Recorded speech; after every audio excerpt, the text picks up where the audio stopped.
હવે આગળ છે વર્ષ 26. વર્ષ 26. પત્રાંક છે 422.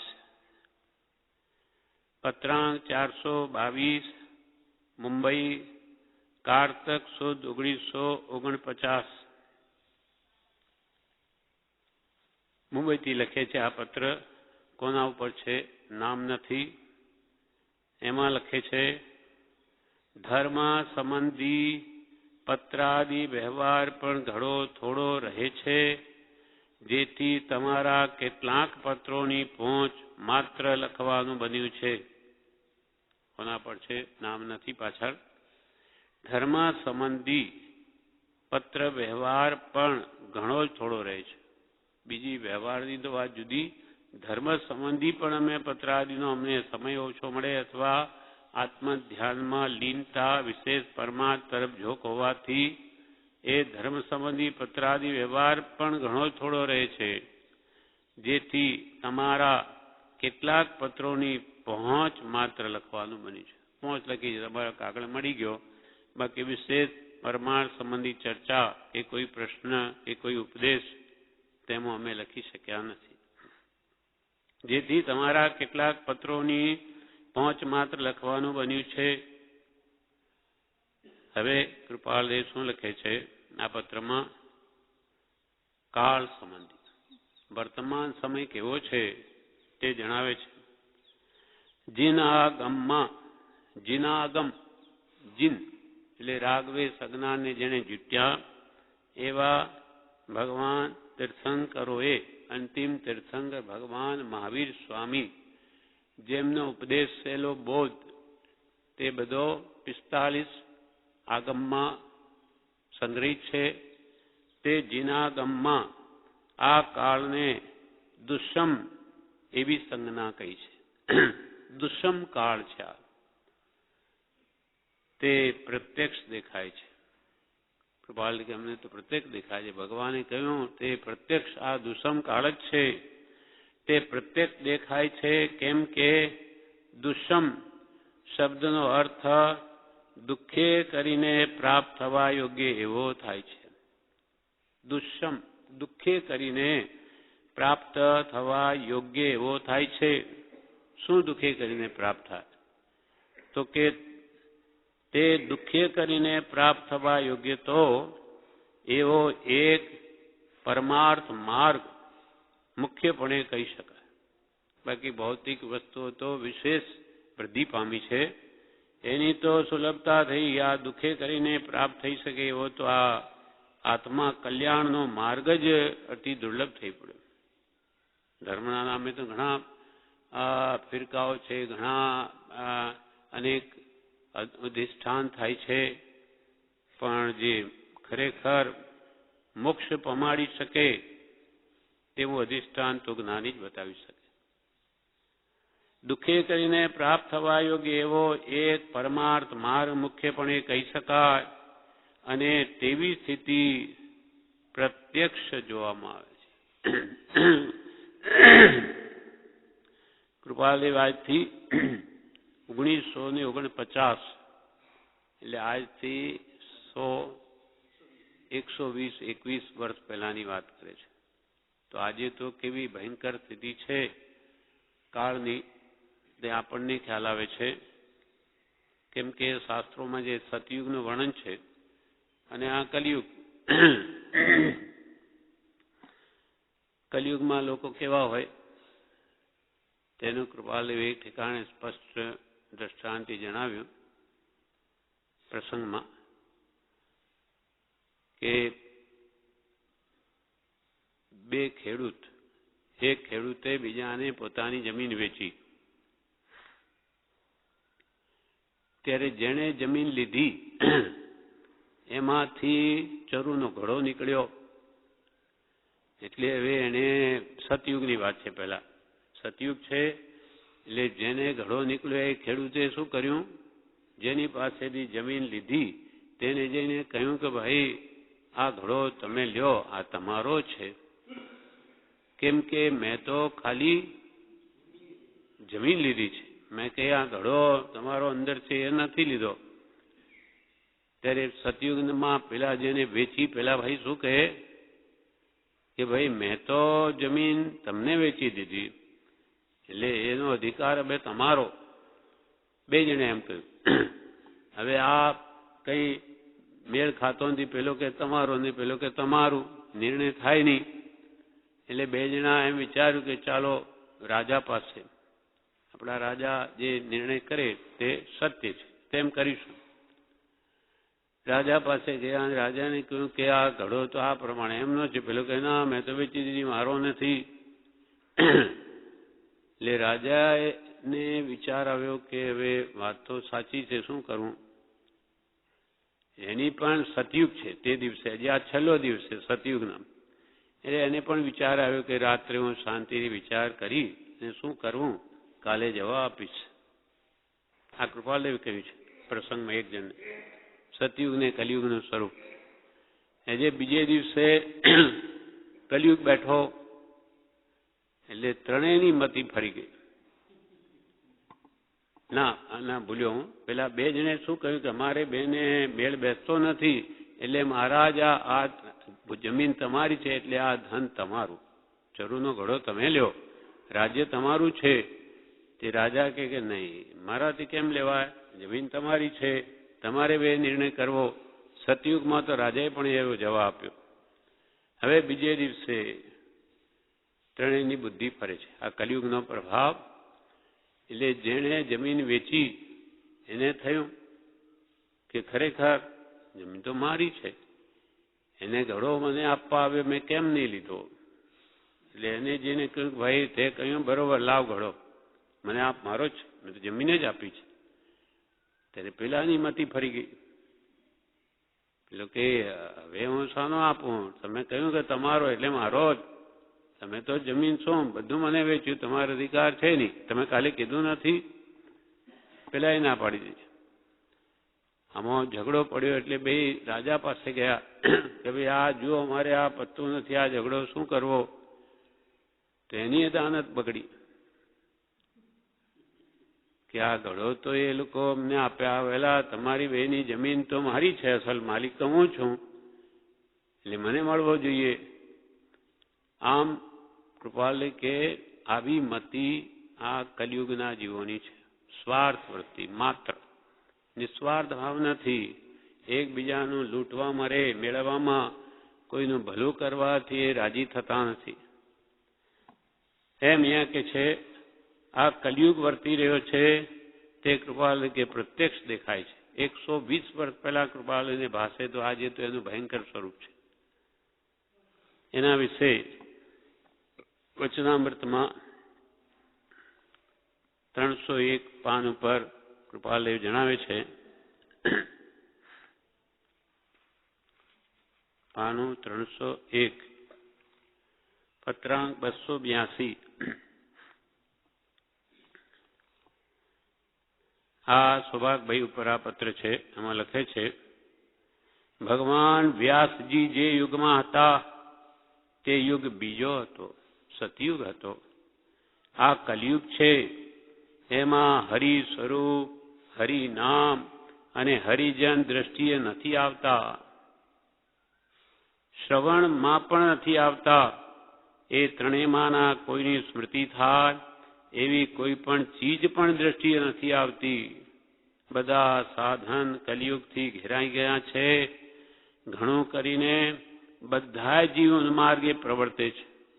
ઘણું કરીને બધા જીવ ઉન્માર્ગે એટલે મૂળ માર્ગથી વિપરીત પ્રવર્તે છે, અથવા સન્માર્ગની સન્મુખ વર્તતા નજરે નથી પડતા.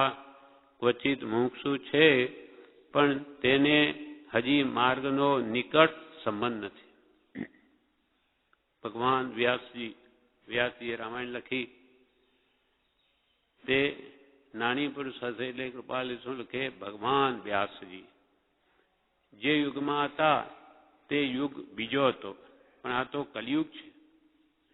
કલિયુગને અર્થ વર્તમાનમાં તો શું કરે સંસારી જીવો, કલિયુગ, આ તો કળનો યુગ છે. એટલે કેટલી મશીનરીની કેવી બધી ખોજ થઈ. એમ લોકોની દ્રષ્ટિ છે. જ્યારે શાસ્ત્રમાં એને શું કે કલી એટલે પાપ, જેમાં વિશેષ પાપ થાય એવો આ યુગ છે. એમાં હરિ સ્વરૂપ એટલે સત્પુરુષો, જેને હરિનું સ્વરૂપ પ્રાપ્ત છે ભગવાનનું, એવા જ્ઞાનીઓ કે હરિનામ કે ભગવાનનું નામ કે હરિજન એટલે મુમુક્ષુઓ, સાચા મોક્ષ માર્ગના ઈચ્છુકો તે દ્રષ્ટિએ નથી આવતા, શ્રવણમાં પણ નથી આવતા.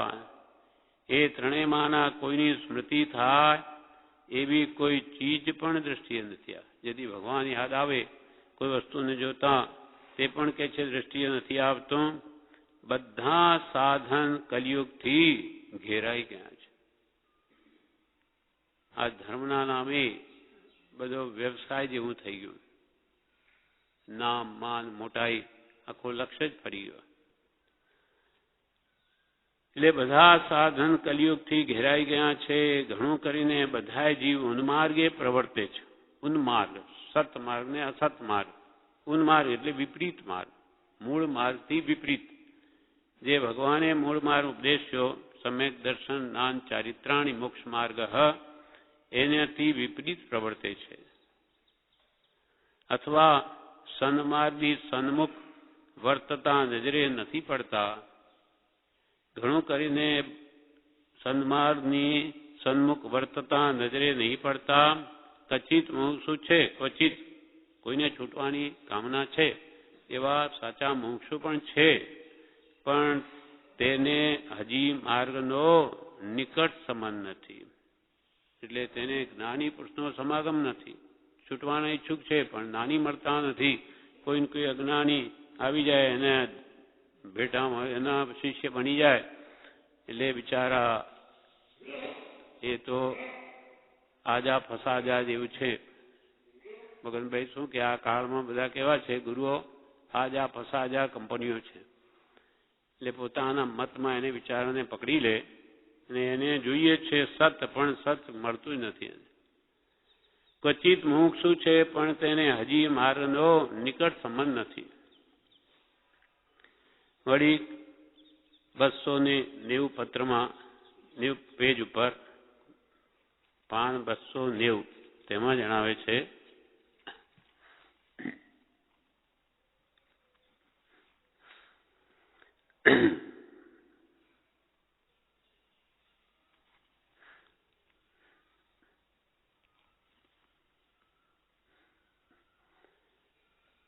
ખાલી 200 સૌથી પહેલાની ઉપર બે લીટી માના 990 પર કલિયુગ છે માટે ક્ષણ વાર પણ વસ્તુ વિચાર વિના ન રહેવું, એમ મહાત્મા પુરુષોની શિક્ષા છે. તમને બધાને યથાયોગ્ય પહોંચે. કલિયુગ છે, પાપનો યુગ છે, માટે ખૂબ સાવચેતીથી વર્તવું, જાગૃતિ રાખવી. એટલે ક્ષણવાર પણ, એક ક્ષણવાર પણ વસ્તુ વિચાર વિના ન રહેવું. એટલે બીજા વિચારો પડી મૂકી આત્મવિચાર કરવો પ્રતિ સમયે. નહીં તો ક્યારે આ કલિયુગ ક્યાં ફસાવી દે, ક્યાં મોંમાં પાડી દે. માટે કે જાગૃતિ રાખવી. કલિયુગ છે માટે ક્ષણવાર પણ વસ્તુ વિચાર વિના ન રહેવું. એટલે જીનાગમમાં કાળને દુષ્મ એવી સંજ્ઞા કહી છે તે પ્રત્યક્ષ દેખાય છે. કેમ કે દુષ્મ શબ્દનો અર્થ, કૃપાલ કે દુષ્મ શબ્દનો અર્થ શું? દુઃખે કરીને પ્રાપ્ત થવા યોગ્ય એવો થાય છે. દુઃખે કરીને પ્રાપ્ત થવા યોગ્ય આ દુષ્મનો થાય છે. તે દુઃખે કરીને પ્રાપ્ત થવા યોગ્ય તો એવો એક પરમાર્થ માર્ગ મુખ્યપણે કહી શકાય. ધર્મની પ્રાપ્તિ, સતધર્મ, આત્મધર્મની પ્રાપ્તિ તે આ કાળમાં દુઃખે કરીને થાય એવી છે. બાકી તો બધું સુલભ થઈ ગયું. ભૌતિક વસ્તુ બધી સુલભ છે, આત્મકલ્યાણની વસ્તુ જ દુર્લભ છે. આના વિશે પાન 220 ઉપર કૃપાલય જણાવે છે, પત્રાંક 126માં જ્ઞાનીઓએ કલ્પેલો ખરેખરો આ કડી કાળ જ છે. જ્ઞાનીઓએ કલ્પેલો ખરેખરો આ કડી કાળ જ છે. જન સમુદાયની વૃત્તિઓ વિષય કસાયાદિથી વિષમતાને પામી છે. એનું બલવત્તર પણ પ્રત્યક્ષ છે, પ્રત્યક્ષ દેખાય છે. આ કાળના જીવો વિષય કસાયની વૃત્તિવાળા છે. વિશેષપણે વિષયથી જેની ઇન્દ્રિયો આર્ત છે તેને શીતળ એવું આત્મસુખ, આત્મતત્વ ક્યાંથી પ્રતીતિમાં. 5 એના વિષયોની લોલુપતા અત્યંત વધી ગઈ છે અને એને લઈને કસાય. 5 એના વિષયો ભોગવવા માટે ધનાદિની જરૂર પડે, પછી લોભ કસાય વધે, એના માટે પછી માયા કપટ કરે, કંઈ આડું થાય તો ક્રોધ પણ કરે, વિશેષ મળે તો માન પણ કરે. એમ વિષય કસાયની વિષમતાને પામેલી વૃત્તિઓ આ કાળના જીવોમાં છે. જ્ઞાનીઓએ કલ્પેલો ખરેખરો આ કડી કાળ જ છે. જન સમુદાયની વૃત્તિઓ, મોટે ભાગે લોકોની વૃત્તિઓ વિષય કસાયાદિથી વિષમતાને પામી છે. એનું બળવત્તરપણું પ્રત્યક્ષ છે. રાજસી વૃત્તિનું અનુકરણ તેમને પ્રિય થયું છે. રાજસી વૃત્તિ એટલે એશારામવાળી વૃત્તિ, મોજ શોખવાળી વૃત્તિ એ આજના જીવોને એમને બહુ પ્રિય થઈ પડી છે. તાત્પર્ય કૃપાલી કે તાત્પર્ય એ છે કે વિવેકીઓની અને યથાયોગ્ય ઉપશમ પાત્રની છાયા પણ મળતી નથી. છાયા વિવેકી પુરુષોની કે યથા યોગ્ય ઉપશમ પાત્રની મંદ કસાઈ જીવોની છાયા પણ નથી મળતી. ક્યાંય જોવા નથી મળતા આવા પુરુષો. આ કાળમાં તાત્પર્ય વિષય કસાયની વૃત્તિઓ પામી એટલે કે વિવેકીઓની, અને વિવેકીઓ એટલે હિતાહિતનું જેને ભાન છે, પોતાના આત્માને શું કલ્યાણરૂપ છે, શું અકલ્યાણરૂપ છે, એવા વિવેકી આત્માઓ કે યથા યોગ્ય ઉપશમ પાત્ર, જેના કસાયો સમ્યા છે, મંદ કસાઈ છે, આવા જીવોની છાયા પણ મળતી નથી. એવા વિષમ કાલમાં જન્મેલો આ દેહધારી આત્મા અનાદિકાલના પરિભ્રમણના થાકથી વિશ્રાંતિ લેવા આવતા અવિશ્રાંતિ પામી સપડાયો છે. અમે આવા કલિયુગમાં આવી ગયા જ્યાં કોઈની સાથે વાત કરવાનો એક માણસ નથી મળતું. કે ક્યાં અંતર ખોલવું. એક સૌભાગભાઈ મળ્યા છે, ત્યાં શાંતિ વળી છે, કોની અરે વાત કરવા જેવો માણસ એક નથી દેખાતો. આવા કલિયુગમાં બહાની મારી કોયલની જેમ ક્યાં આવી પડ્યા. એટલે કૃપાલે પોતાની અંતરની વાત કરે. એવા વિષમ કાળમાં જન્મેલો આ દેહધારી આત્મા પોતા વિશે કહે છે, અનાદિકાલના પરિભ્રમણના થાકથી વિશ્રાંતિ અત્રે લેવા આવતા અવિશ્રાંતિ પામી સપડાયો છે. એટલે કેટલો ભયંકર કલિયુગ છે કે આવા મહાપુરુષોને પણ એમાં ક્યાંય શાંતિનું સ્થાન જણાતું નથી. એટલે કેવું સ્થાન ક્યાં છે કે જ્યાં જઈને રહીએ એવા સંતો ક્યાં છે કે દશામાં બેસી તેનો પોષણ પામીએ. ત્યારે હવે કેમ કરવું, ક્યાં જવું? એ ખામી પણ પ્રભુશ્રીજીએ આપણા પુણ્યોદય આ કાઢી નાખી ને આવું સ્થાન બનાવી દીધું જે આજે વિશ્વમાં ક્યાંય નથી એવી શાંતિ. દુઃખે કરીને પ્રાપ્ત થવા યોગ્ય તે તો એવો એક પરમાર્થ માર્ગ મુખ્યપણે કહી શકાય. વળી વર્તમાન કાળનું સ્વરૂપ કેવું છે તે 336 પાન ઉપર કૃપાલે એક પત્રમાં જણાવે છે. પાનું 336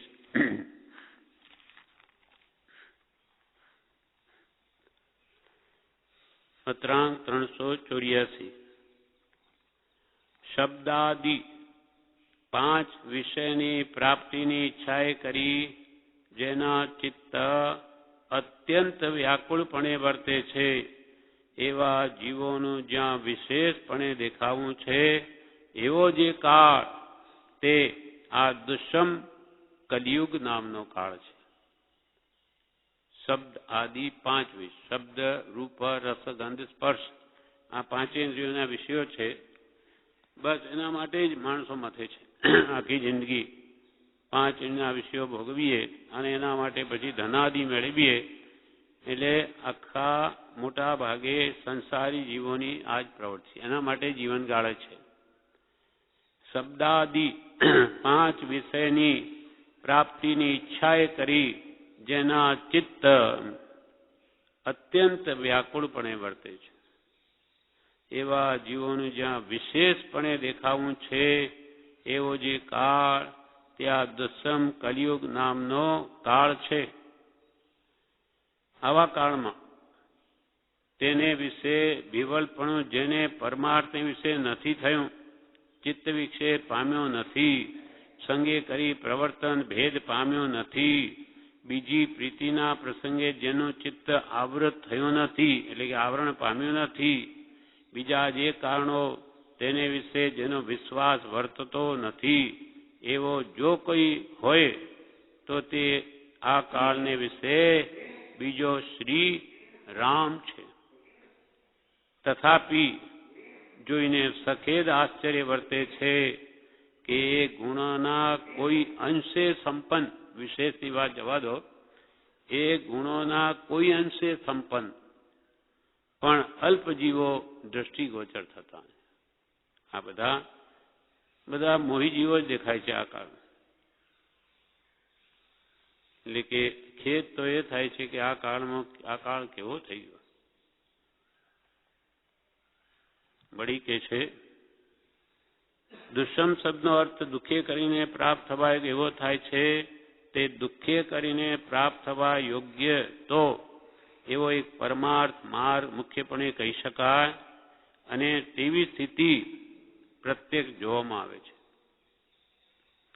જોકે પરમાર્થ માર્ગનો દુર્લભપણું તો સર્વકાળને વિશે છે, પણ આવા કાળને વિશે તો વિશેષ કરીને કાળ પણ દુર્લભપણાના કારણરૂપ છે. જોકે પરમાર્થ પ્રાપ્તિ તો સર્વકાળમાં દુર્લભ છે. જ્ઞાની પુરુષોની તો હંમેશા અછત જ છે. એ તો બધા કોઈ વિરલા હોય, કંઈ ઘેટા બકરાની જેમ ટોળા ન હોય સાધુઓના. શૈલે શૈલેને માણિક્યમ મુક્તિકમ ન ગજે ગજે, સાધવો નહીં સર્વત્ર ચંદનમ ન વને વને. શૈલ એટલે પર્વત. પ્રત્યેક પર્વતમાં કંઈ માણેક હોતા નથી. હીરા માણેક મોતીની ખાણ ક્યાં હોય? કોઈક પહાડ ઉપર હોય. શૈલ એટલે પર્વત. શૈલે શૈલેન માણિક્યમ મુક્તિકમ ન ગજે ગજે. દરેક હાથીના ગંડસ્થળમાં મોતી હોતા નથી, એ તો કોઈક હોય એવા. તેમ સાધવો નહીં સર્વત્ર. સાધુ પુરુષો સર્વત્ર નહીં મળે. એ તો કોઈક હોય, ક્યાંય જંગલમાં પોતાની સાધના કરતા હોય. સાધવો નહીં સર્વત્ર ચંદનમ ન વને વને. જેમ ચંદન કંઈ દરેક વનમાં હોતું નથી.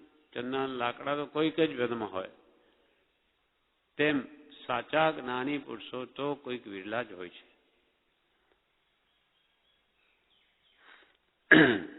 તેમ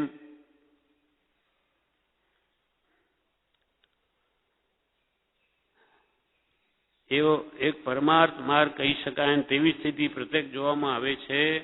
જોકે પરમાર્થ માર્ગનું દુર્લભપણ તો સર્વકાળને વિશે છે, પણ આવા કાળને વિશે તો વિશેષ કરીને કાળ પણ દુર્લભપણાના કારણરૂપ છે. એટલી બધી ભૌતિક સામગ્રીઓ પણ એવી બધી થઈ ગઈ છે કે આત્માર્થી જીવો એને પણ પાડી નાખે. ફરી 406 પેજ ઉપર કૃપાલે જણાવે છે વચનામૃતમાં,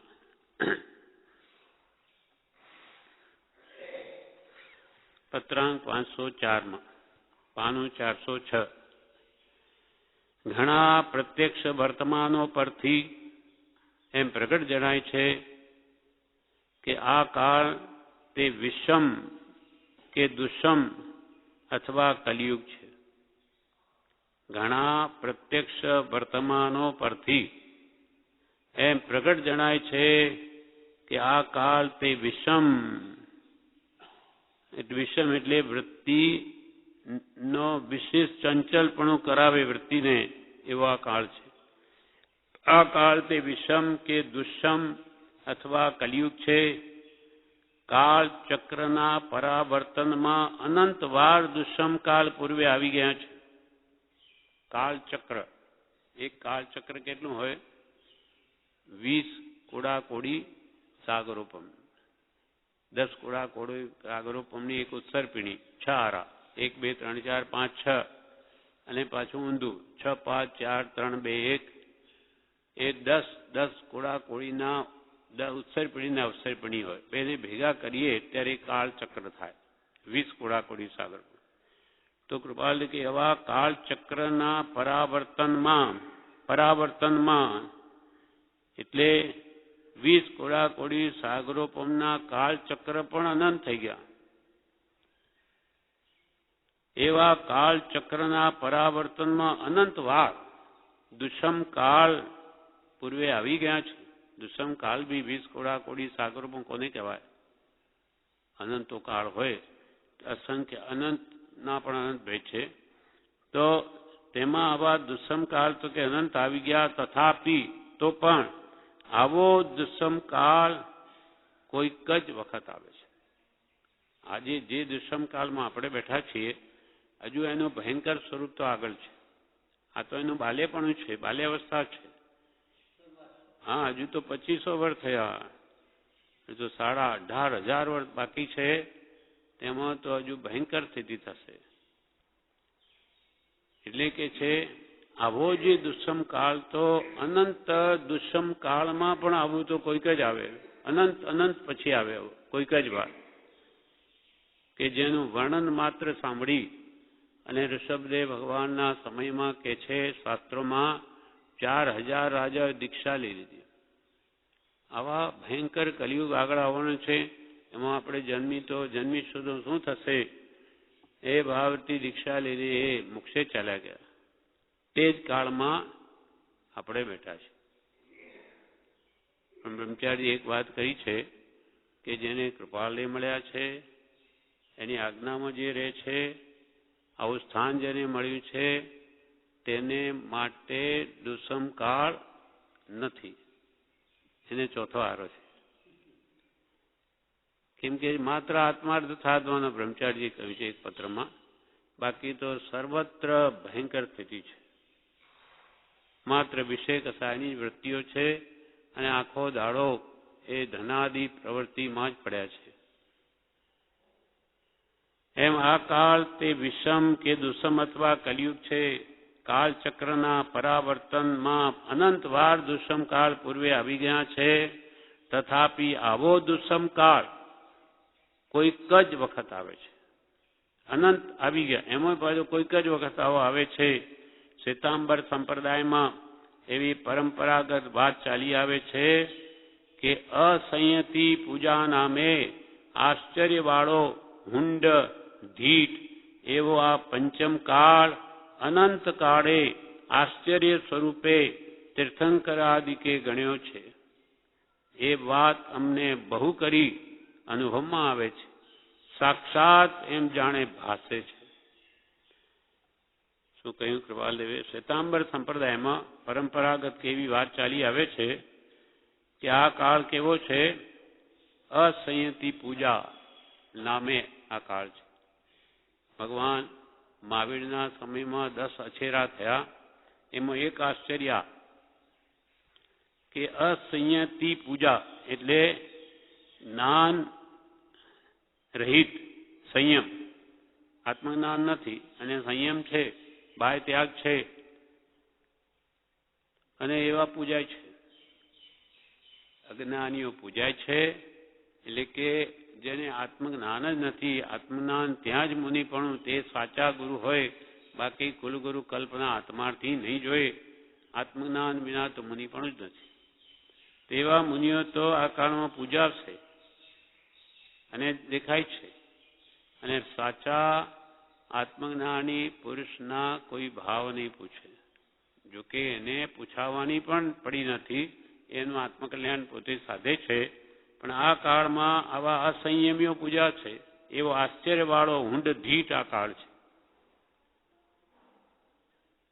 એમ તીર્થંકરાદિકે ગણ્યો છે આ કાળને. આવો દુષ્મ કાળ કોઈક જ વખત આવે છે.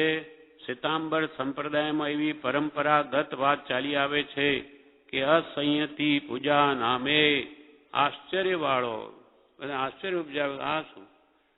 જે અસંયમીઓ પૂજાય અને સંયમીઓ નો કોઈ ભાવીને પૂછે, એ કેવો કાળ? સાવ વિપરીત પણ.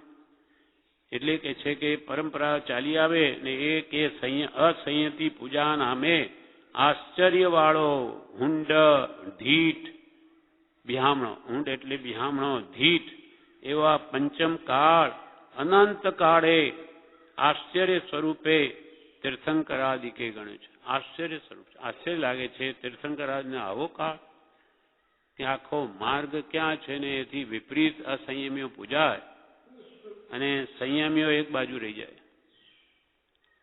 આશ્ચર્ય સ્વરૂપે તીર્થંકરાદિકે ગણ્યો છે. એ વાત અમને બહુ કરી અનુભવમાં આવે છે. અમને તો ખરેખર અનુભવમાં આવે છે આ વાત, અને સાક્ષાત એમ જાણે ભાસે છે ભગવાન, કે એમ જ દેખાય છે. કાળ એવો છે, ક્ષેત્ર ઘણું કરીને અનારી જેવું છે, ત્યાં સ્થિતિ છે.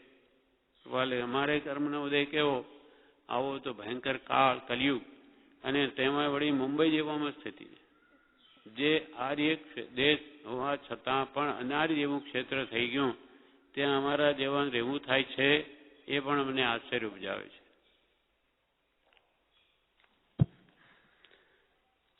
એટલે આવા કાળને વિશે તો વિશેષ કરીને કાળ પણ દુર્લભપણાને કારણરૂપ છે. 686 પાન ઉપર જણાવે છે કૃપાલદેવ ઉપદેશ નોંધમાં, પાનું 686.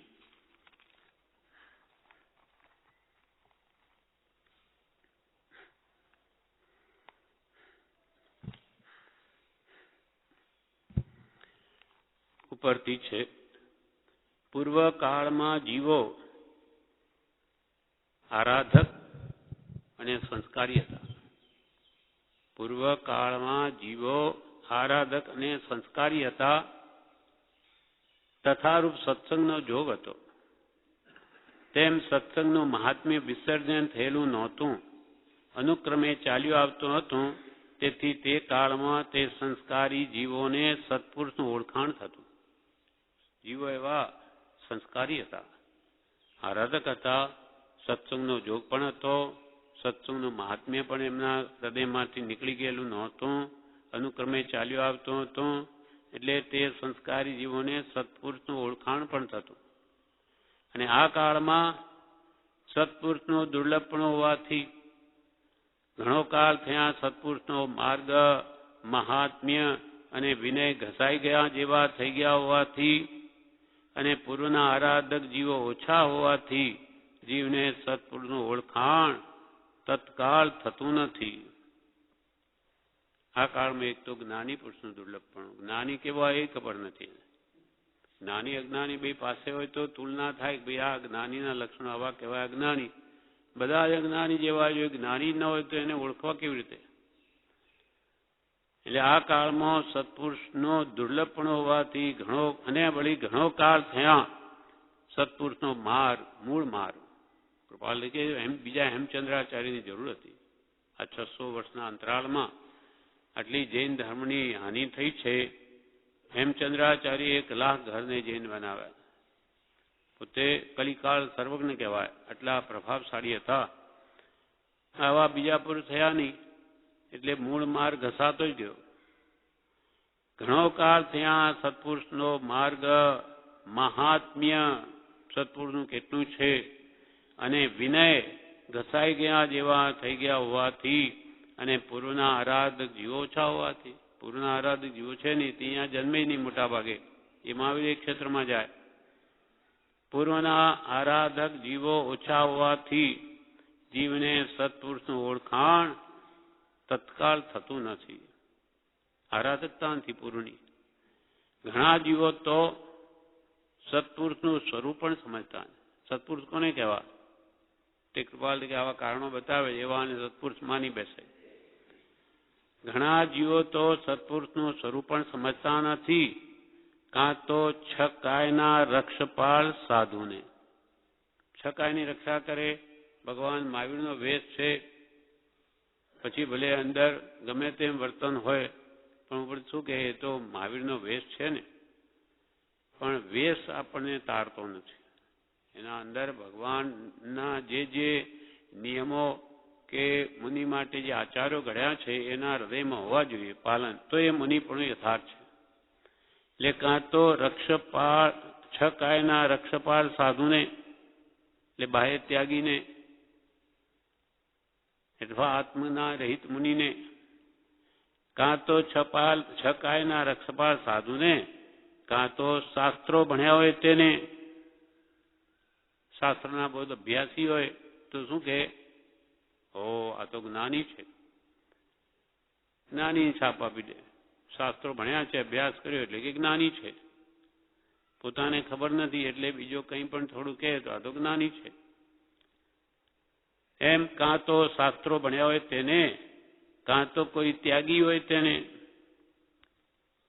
બ્રહ્મચારી હોય અથવા તપસ્વી હોય, ખૂબ તપ કરતો હોય, ખૂબ ઉપવાસ ને બધા થતો હો આ તો ખરેખર મહાપુરુષ છે એમ જી માની લે છે. અને કાં તો ડાયો હોય તેને સત્પુરુષ માને, વાત ડાયો. શેઠિયાઓ સાથે બહુ વાત કરીને અનેકને રંજન કરતો હોય, શેઠિયાઓ પણ જાણે આપણું એની નામ થાય એમ વાત ડાયો હોય તેને સત્પુરુષ માને છે, પણ તે યથાર્થ નથી. વાલી પણ એ બરોબર નથી. એ જ્ઞાનીના લક્ષણ નથી. જ્ઞાનીના લક્ષણમાં તો આત્મજ્ઞાન ત્યાં નહીં, આત્મજ્ઞાન, સમદર્શિતા, વિચરે, ઉદય, પ્રયોગ, અપૂર્વ વાણી, જેની વાણી જ્ઞાની કરતા સાવ જુદી પડે. અપૂર્વ વાણી પરમ શુદ્ધ ગુણ હોય છે. બધા શાસ્ત્રોનો રહસ્યના જાણકાર હોય. પરમ શુદ્ધ સદગુરુ લક્ષણ યોગ્ય સદગુરુના તો આ લક્ષણ છે, પણ એ કોઈને ખબર જ નથી. એ સંબંધી મોટે ભાગે સત્પુરુષનું ખરેખરું સ્વરૂપ જાણવું જરૂરનું છે. કેમ કે જેનાથી આપણે ધર્મ જાણવો છે, ભગવાન સતદેવ તીર્થંકરનું સ્વરૂપ ખરેખર શું છે, ધર્મ વાસ્તવમાં કયો કહેણાય, એ બધાને જણાવનાર તો જ્ઞાની પુરુષ છે, સત્પુરુષ છે. એટલે સત્પુરુષનું ખરેખરું સ્વરૂપ જાણવું જરૂરનું છે. મધ્યમ પુરુષ હોય તો વખતે થોડા કાળે તેમનું ઓળખાણ થવું સંભવે. મધ્યમ પુરુષ હોય, જ્ઞાની હોય તો કોની સાથે, કારણ કે જીવની મરજી અનુકૂળ તે વર્તે, સહજ વાતચીત કરે અને આવકાર ભાવ રાખે, તેથી જીવને પ્રીતિ થવાનું કારણ બને. મધ્યસ્થી પુરુષ હોય, મધ્યમ પુરુષ, તો વળી આવકાર પણ આપે, એમને સમજાવે પણ ખરા. જેમ કે પ્રભુ શ્રીજી જેવા આવો પ્રભુ કૃપાલે આજ્ઞા કરેલી, આ કાળના જીવો પાકા ચીબડા જેવા છે, તમે પંપાળીને કામ લેશો તો તમારાથી હજારોનું કલ્યાણ થશે. એટલે પ્રભુ શ્રી બધા આવકાર આપતા, આવો પ્રભુ આવો, અને પૂછે શું કરો છો. એટલે અહીંયા કૃપાલે કહે છે આવા મધ્યમ પુરુષ હોય તો એ વખતે થોડાક કાળે તેમનું ઓળખાણ થવું સંભવે, કારણ કે જીવની મરજી અનુકૂળ તે વર્તે, સહજ વાતચીત કરે અને આવકાર ભાવ રાખે, તેથી જીવને પ્રીતિ થવાનું કારણ બને. પણ ઉત્કૃષ્ટ સત્પુરુષને તો તેવી ભાવના હોય નહીં. નિરંતર કૃપાલ દેવા સ્વરૂપમાં રમતા હોય તે આ બધાને ક્યાં બોલાવો ને એમને સૂજે નહીં, એનામાં સ્વરૂપ બહાર આવવું જ અઘરું થાય.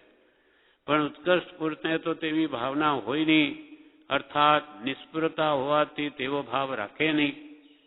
તેથી કાં તો જીવ અટકી જાય અથવા મૂંઝાય, અથવા તેનું થવું હોય તે થાય, એના કર્મ પ્રમાણે થાય. એમ પણ કૃપાલદેવ શું કહે છે, આપણે જેમ બને તેમ સદવૃત્તિ અને સદાચાર સેવવા.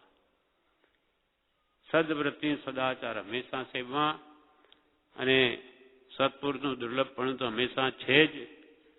એટલે કોઈ જ્ઞાની મળે એની ખોજમાં રહેવું. આપણે ખોજ કરવાની જરૂર નથી. આપણે પ્રભુશ્રીજીએ બધું શોધીને આપી દીધું છે. એટલે ફરી પાન 286 ઉપર કૃપાલે જણાવે છે, પાનો 286.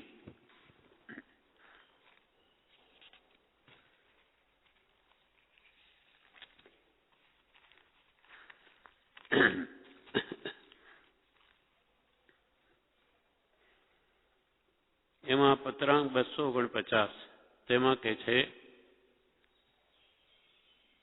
કરાળ કાળ હોવાથી જીવને જ્યાં વૃત્તિની સ્થિતિ કરવી જોઈએ ત્યાં તે કરી શકતો નથી. કરાળ કાળ, કરાળ એટલે જ્યાં આત્મધર્મનો અભાવ જેવું થઈ ગયું છે એવો ભયંકર દુષ્મ કાળ હોવાથી જીવને જ્યાં વૃત્તિની સ્થિતિ કરવી જોઈએ, ત્યાગ વૈરાગ ભક્તિ કે સત્સંગ તરફ વૃત્તિને સ્થિર કરવી જોઈએ ત્યાં તે કરી શકતો નથી. સદધર્મનો ઘણું કરીને લોપ જ રહે છે. સદધર્મ એટલે આત્મધર્મ, આત્માર્થનો લક્ષ્ય થાય એવા આત્મધર્મનો ઘણા ભાગે લોપ જ રહે છે. વર્તમાન આ કાળમાં મોક્ષ માર્ગ બહુ લોપ. વિચારવા આત્માર્થીને ભાગ્યો અત્ર ગોપ્ય. એટલે સદધર્મનો ઘણું કરીને લોપ જ રહે છે. તે માટે આ કાળને કલિયુગ કહેવામાં આવ્યો છે. સદધર્મની પ્રાપ્તિ દુર્લભ થઈ પડી માટે એને કલિયુગ કહેવામાં આવ્યો છે. સદધર્મનો જોગ સત્પુરુષ વિના હોય નહીં. સતધર્મ એટલે આત્મધર્મનો યોગ સત્પુરુષ વિના હોય નહીં. કારણ કે અસતમાં સત હોતું નથી. જેને સત એટલે આત્મા પ્રાપ્ત નથી, એમ આત્મ સ્વરૂપ જે પામ્યા નથી તેનાથી કદી પણ આત્મ સ્વરૂપ પ્રાપ્ત થઈ શકે નહીં. માર્ગને પામેલો જ માર્ગને પમાડશે. એ સદધર્મનો જોગ સત્પુરુષ વિના હોય નહીં. કારણ કે અસતમાં સત હોતું નથી. ઘણું કરીને સત્પુરુષના દર્શનની અને જોગની આ કાળમાં અપ્રાપ્તિ દેખાય છે. જ્યારે એમ છે ત્યારે સદધર્મરૂપ સમાધિ મુમુક્ષુ પુરુષને ક્યાંથી પ્રાપ્ત હોય? જ્યાં સત્પુરુષના દર્શન દુર્લભ થઈ પડ્યા કે એના સમાગમ તે પણ એની પ્રાપ્તિ પણ દુર્લભ થઈ પડી, તો પછી મુમુક્ષુને સદધર્મ રૂપ એટલે આત્મા ધર્મમાં સ્થિતિ થવા રૂપ સમાધિ તે મુમુક્ષુ પુરુષને ક્યાંથી પ્રાપ્ત હોય? સત્પુરુષ જ નથી તો સતની પ્રાપ્તિ જ ક્યાંથી હોય? આવો આ કાળ છે. એટલે કોઈક મહાભાગ્યશાળીને જ આ કાળમાં સતની પ્રાપ્તિ થઈ શકે, બાકી બહુ જ વિકટ છે. અને ચારે બાજુ સત્પુરુષ નથી તો અસત્પુરુષો કુગુરો ઘણાય છે.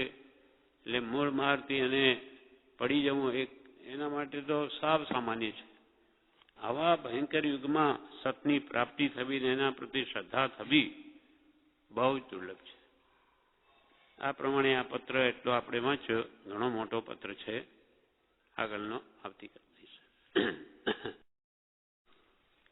વચનામૃત પાન 359 પત્રાંક 422 મુંબઈ કારતક સુદ 1949. ધર્મ સંબંધી પત્રાદિ વ્યવહાર પણ ઘણો થોડો રહે છે. જેથી તમારા કેટલાક પત્રોની પહોંચ માત્ર લખવાનું બન્યું છે. જીનાગમમાં આ કાળને દુષ્મ એવી સંજ્ઞા કહી છે તે પ્રત્યક્ષ દેખાય છે. કેમ કે દુષ્મ શબ્દનો અર્થ દુઃખે કરીને પ્રાપ્ત થવા યોગ્ય એવો થાય છે. તે દુઃખે કરીને પ્રાપ્ત થવા યોગ્ય તો એવો એક પરમાર્થ માર્ગ મુખ્યપણે કહી શકાય. અને તેવી સ્થિતિ પ્રત્યક્ષ જોવામાં આવે છે. જો કે પરમાર્થ માર્ગનું દુર્લભપણું તો સર્વકાળને વિશે છે, પણ આ કાળને વિશે તો વિશેષ કરીને કાળ પણ દુર્લભપણાના કારણરૂપ છે. આ પ્રમાણે અહીંયા સુધી આપણે કાલે વાંચી ગયેલા. હવે આગળ અત્ર કહેવાનો હેતુ એવો છે કે ઘણું કરી આ ક્ષેત્રે વર્તમાન કાળમાં પૂર્વે જેણે પરમાર્થ માર્ગ આરાધ્યો છે તે દેહ ધારણ ન કરે. વાલે કહે છે, કહેવાનો આશય એમ છે કે આ જેણે પૂર્વે સત્ય માર્ગની પરમાર્થ માર્ગની આરાધના કરી નથી તે મોટે ભાગે અહીંયા દેહ ધારણ ન કરે.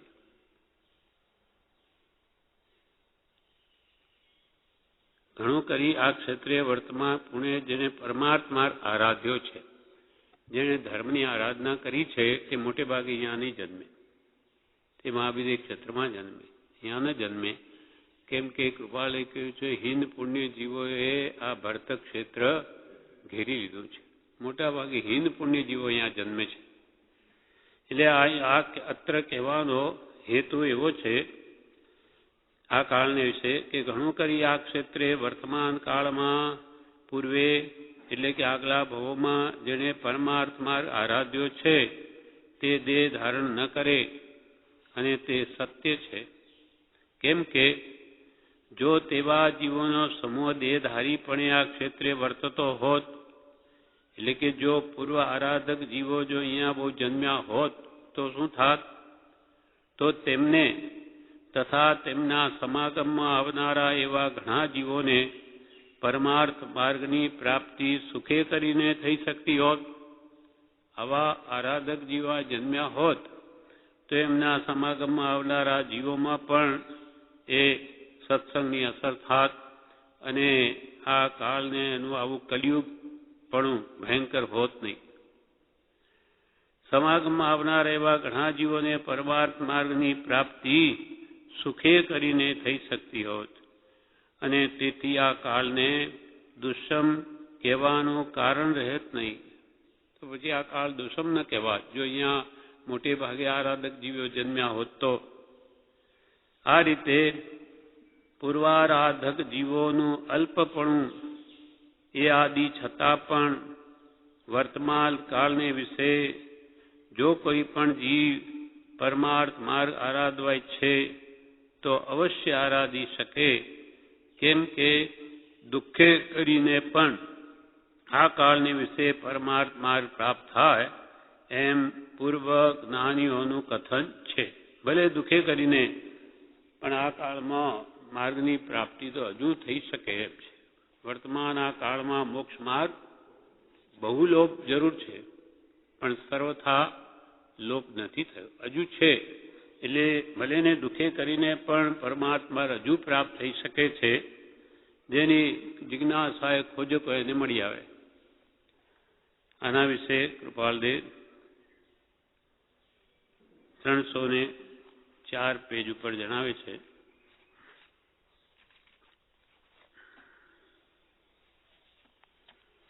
પાનું 304.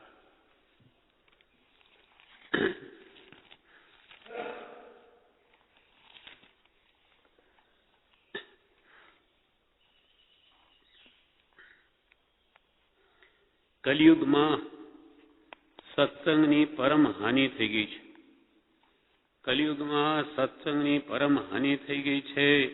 અંધકાર વ્યાપ્ત છે, અને સત્સંગનું જે અપૂર્વપણું તેનું જીવને યથાર્થ ભાન થતું નથી. 291 પત્રમાં આ કલિયુગમાં સત્સંગની પરમ હાનિ થઈ ગઈ છે. એટલે આત્માને સત્યરંગ ચઢાવે તે સત્સંગ તે ક્યાંય રહી નથી, સંપ્રદાયમાં નથી. પૂજા કરો, સામાયિક કરો, પણ સામાયિક કરીને કરવું શું? અથવા પ્રતિક્રમણ કરો, બધી ક્રિયાઓ ઉત્તમ છે, જેમ બધાના પાઠ કૃપાલદેવી મોક્ષમાળામાં લખ્યા છે, પણ એની આરાધના કેમ કરવી? સામાયિક શું? પ્રતિક્રમણ એટલે પાપથી પાછા હટવું.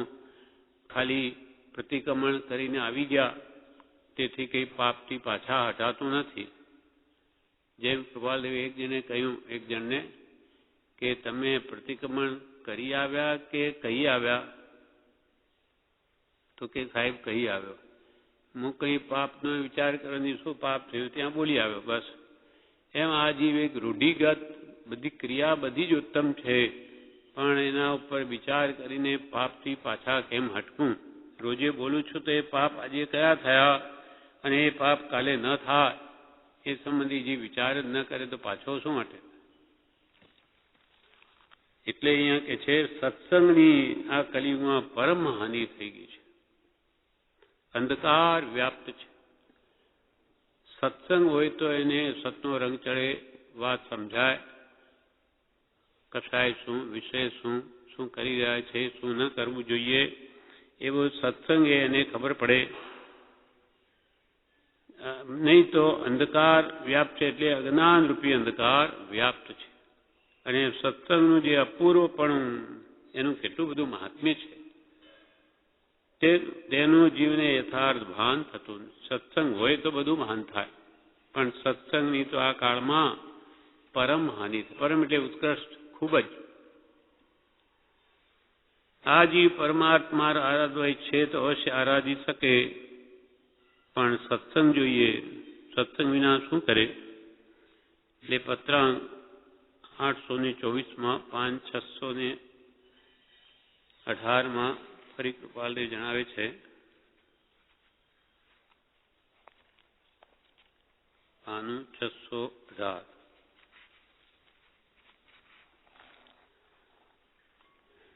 તેમાં કે છે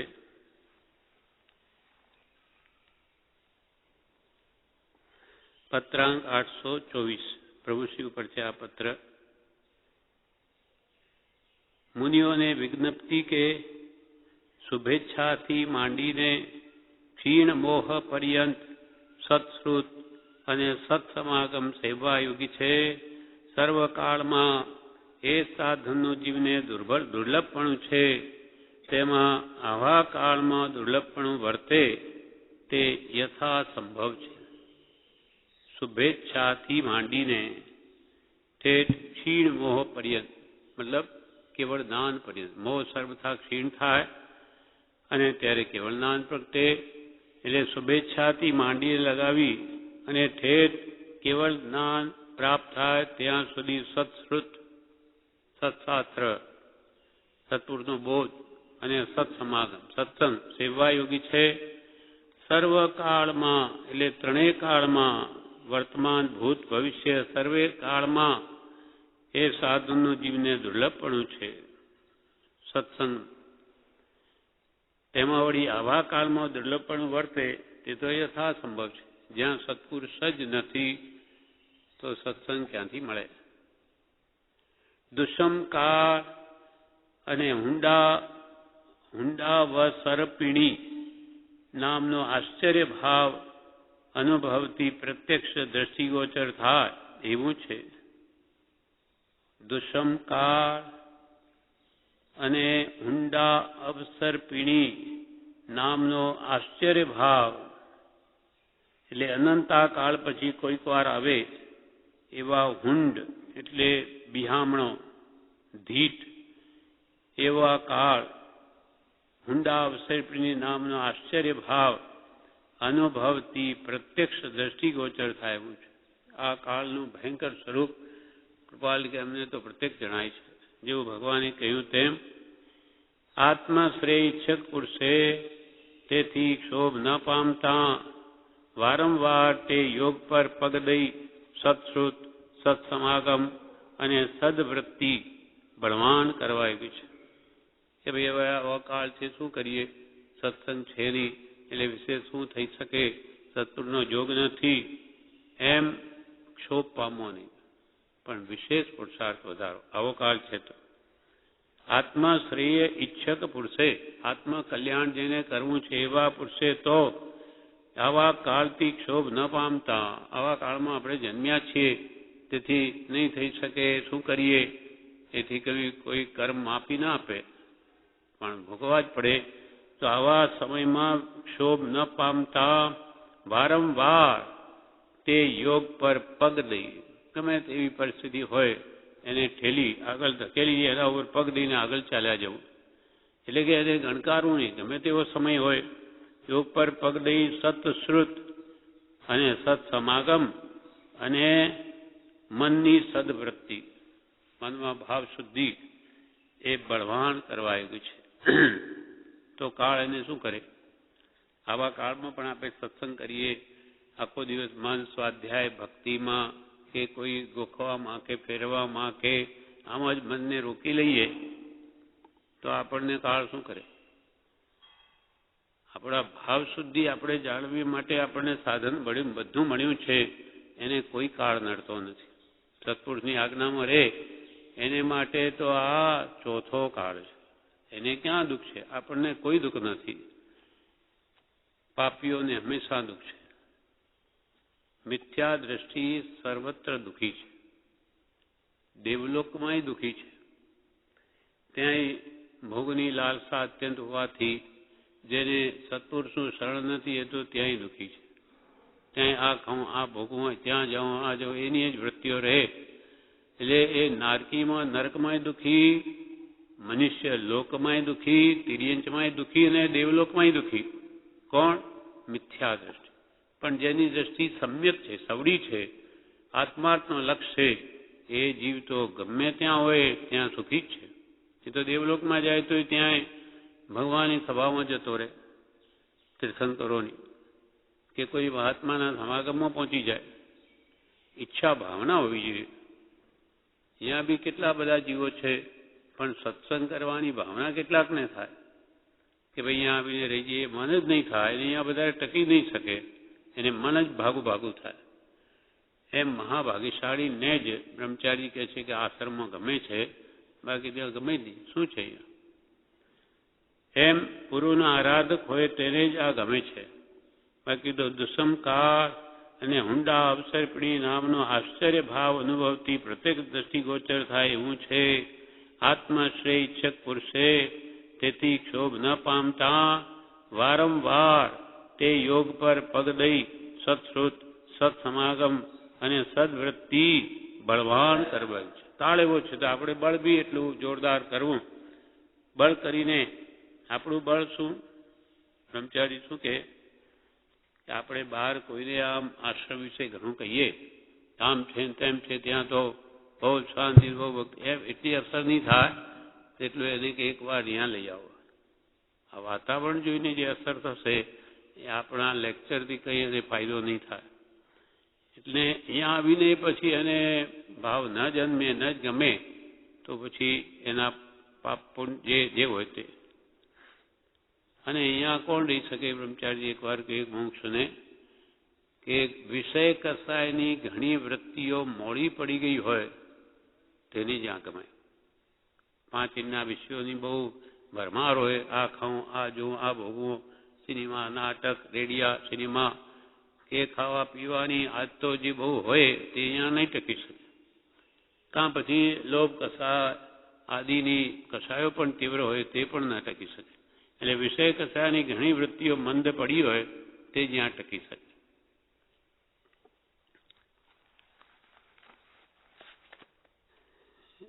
ફરી 620 પાન ઉપર કૃપાલય કે છે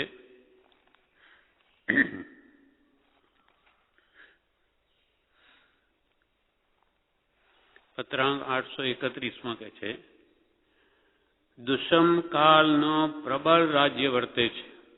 દુષ્મ કાળનો પ્રબળ રાજ્ય વર્તે છે તો પણ અડગ નિશ્ચયથી સત્પુરુષની આજ્ઞામાં વૃત્તિનું અનુસંધાન કરી જે પુરુષો અગુપ્ત વીર્યથી સમ્યક જ્ઞાન, દર્શન, ચારિત્રને ઉપાસવા ઈચ્છે છે તેને પરમ શાંતિનો માર્ગ હજી પણ પ્રાપ્ત થવા યોગ્ય છે.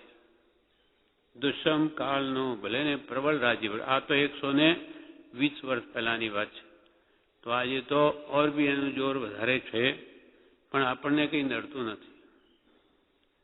જેમ ચારે બાજુ ઝાડ હોય, અગ્નિ લાગેલી હોય, પણ આવી જમીન સાફ કરેલી જેમ પેલા હાથીએ કરેલી ત્યાં કોઈ દાવાનળ કંઈ અસર કરી નહીં શક્યો, તેમ ત્રિવિધ જ્વાલા અધિવ્યાધિ ઉપાધિની આજે જગતમાં સર્વત્ર છે, તો આપણે એની આંચ પણ નથી લાગતી.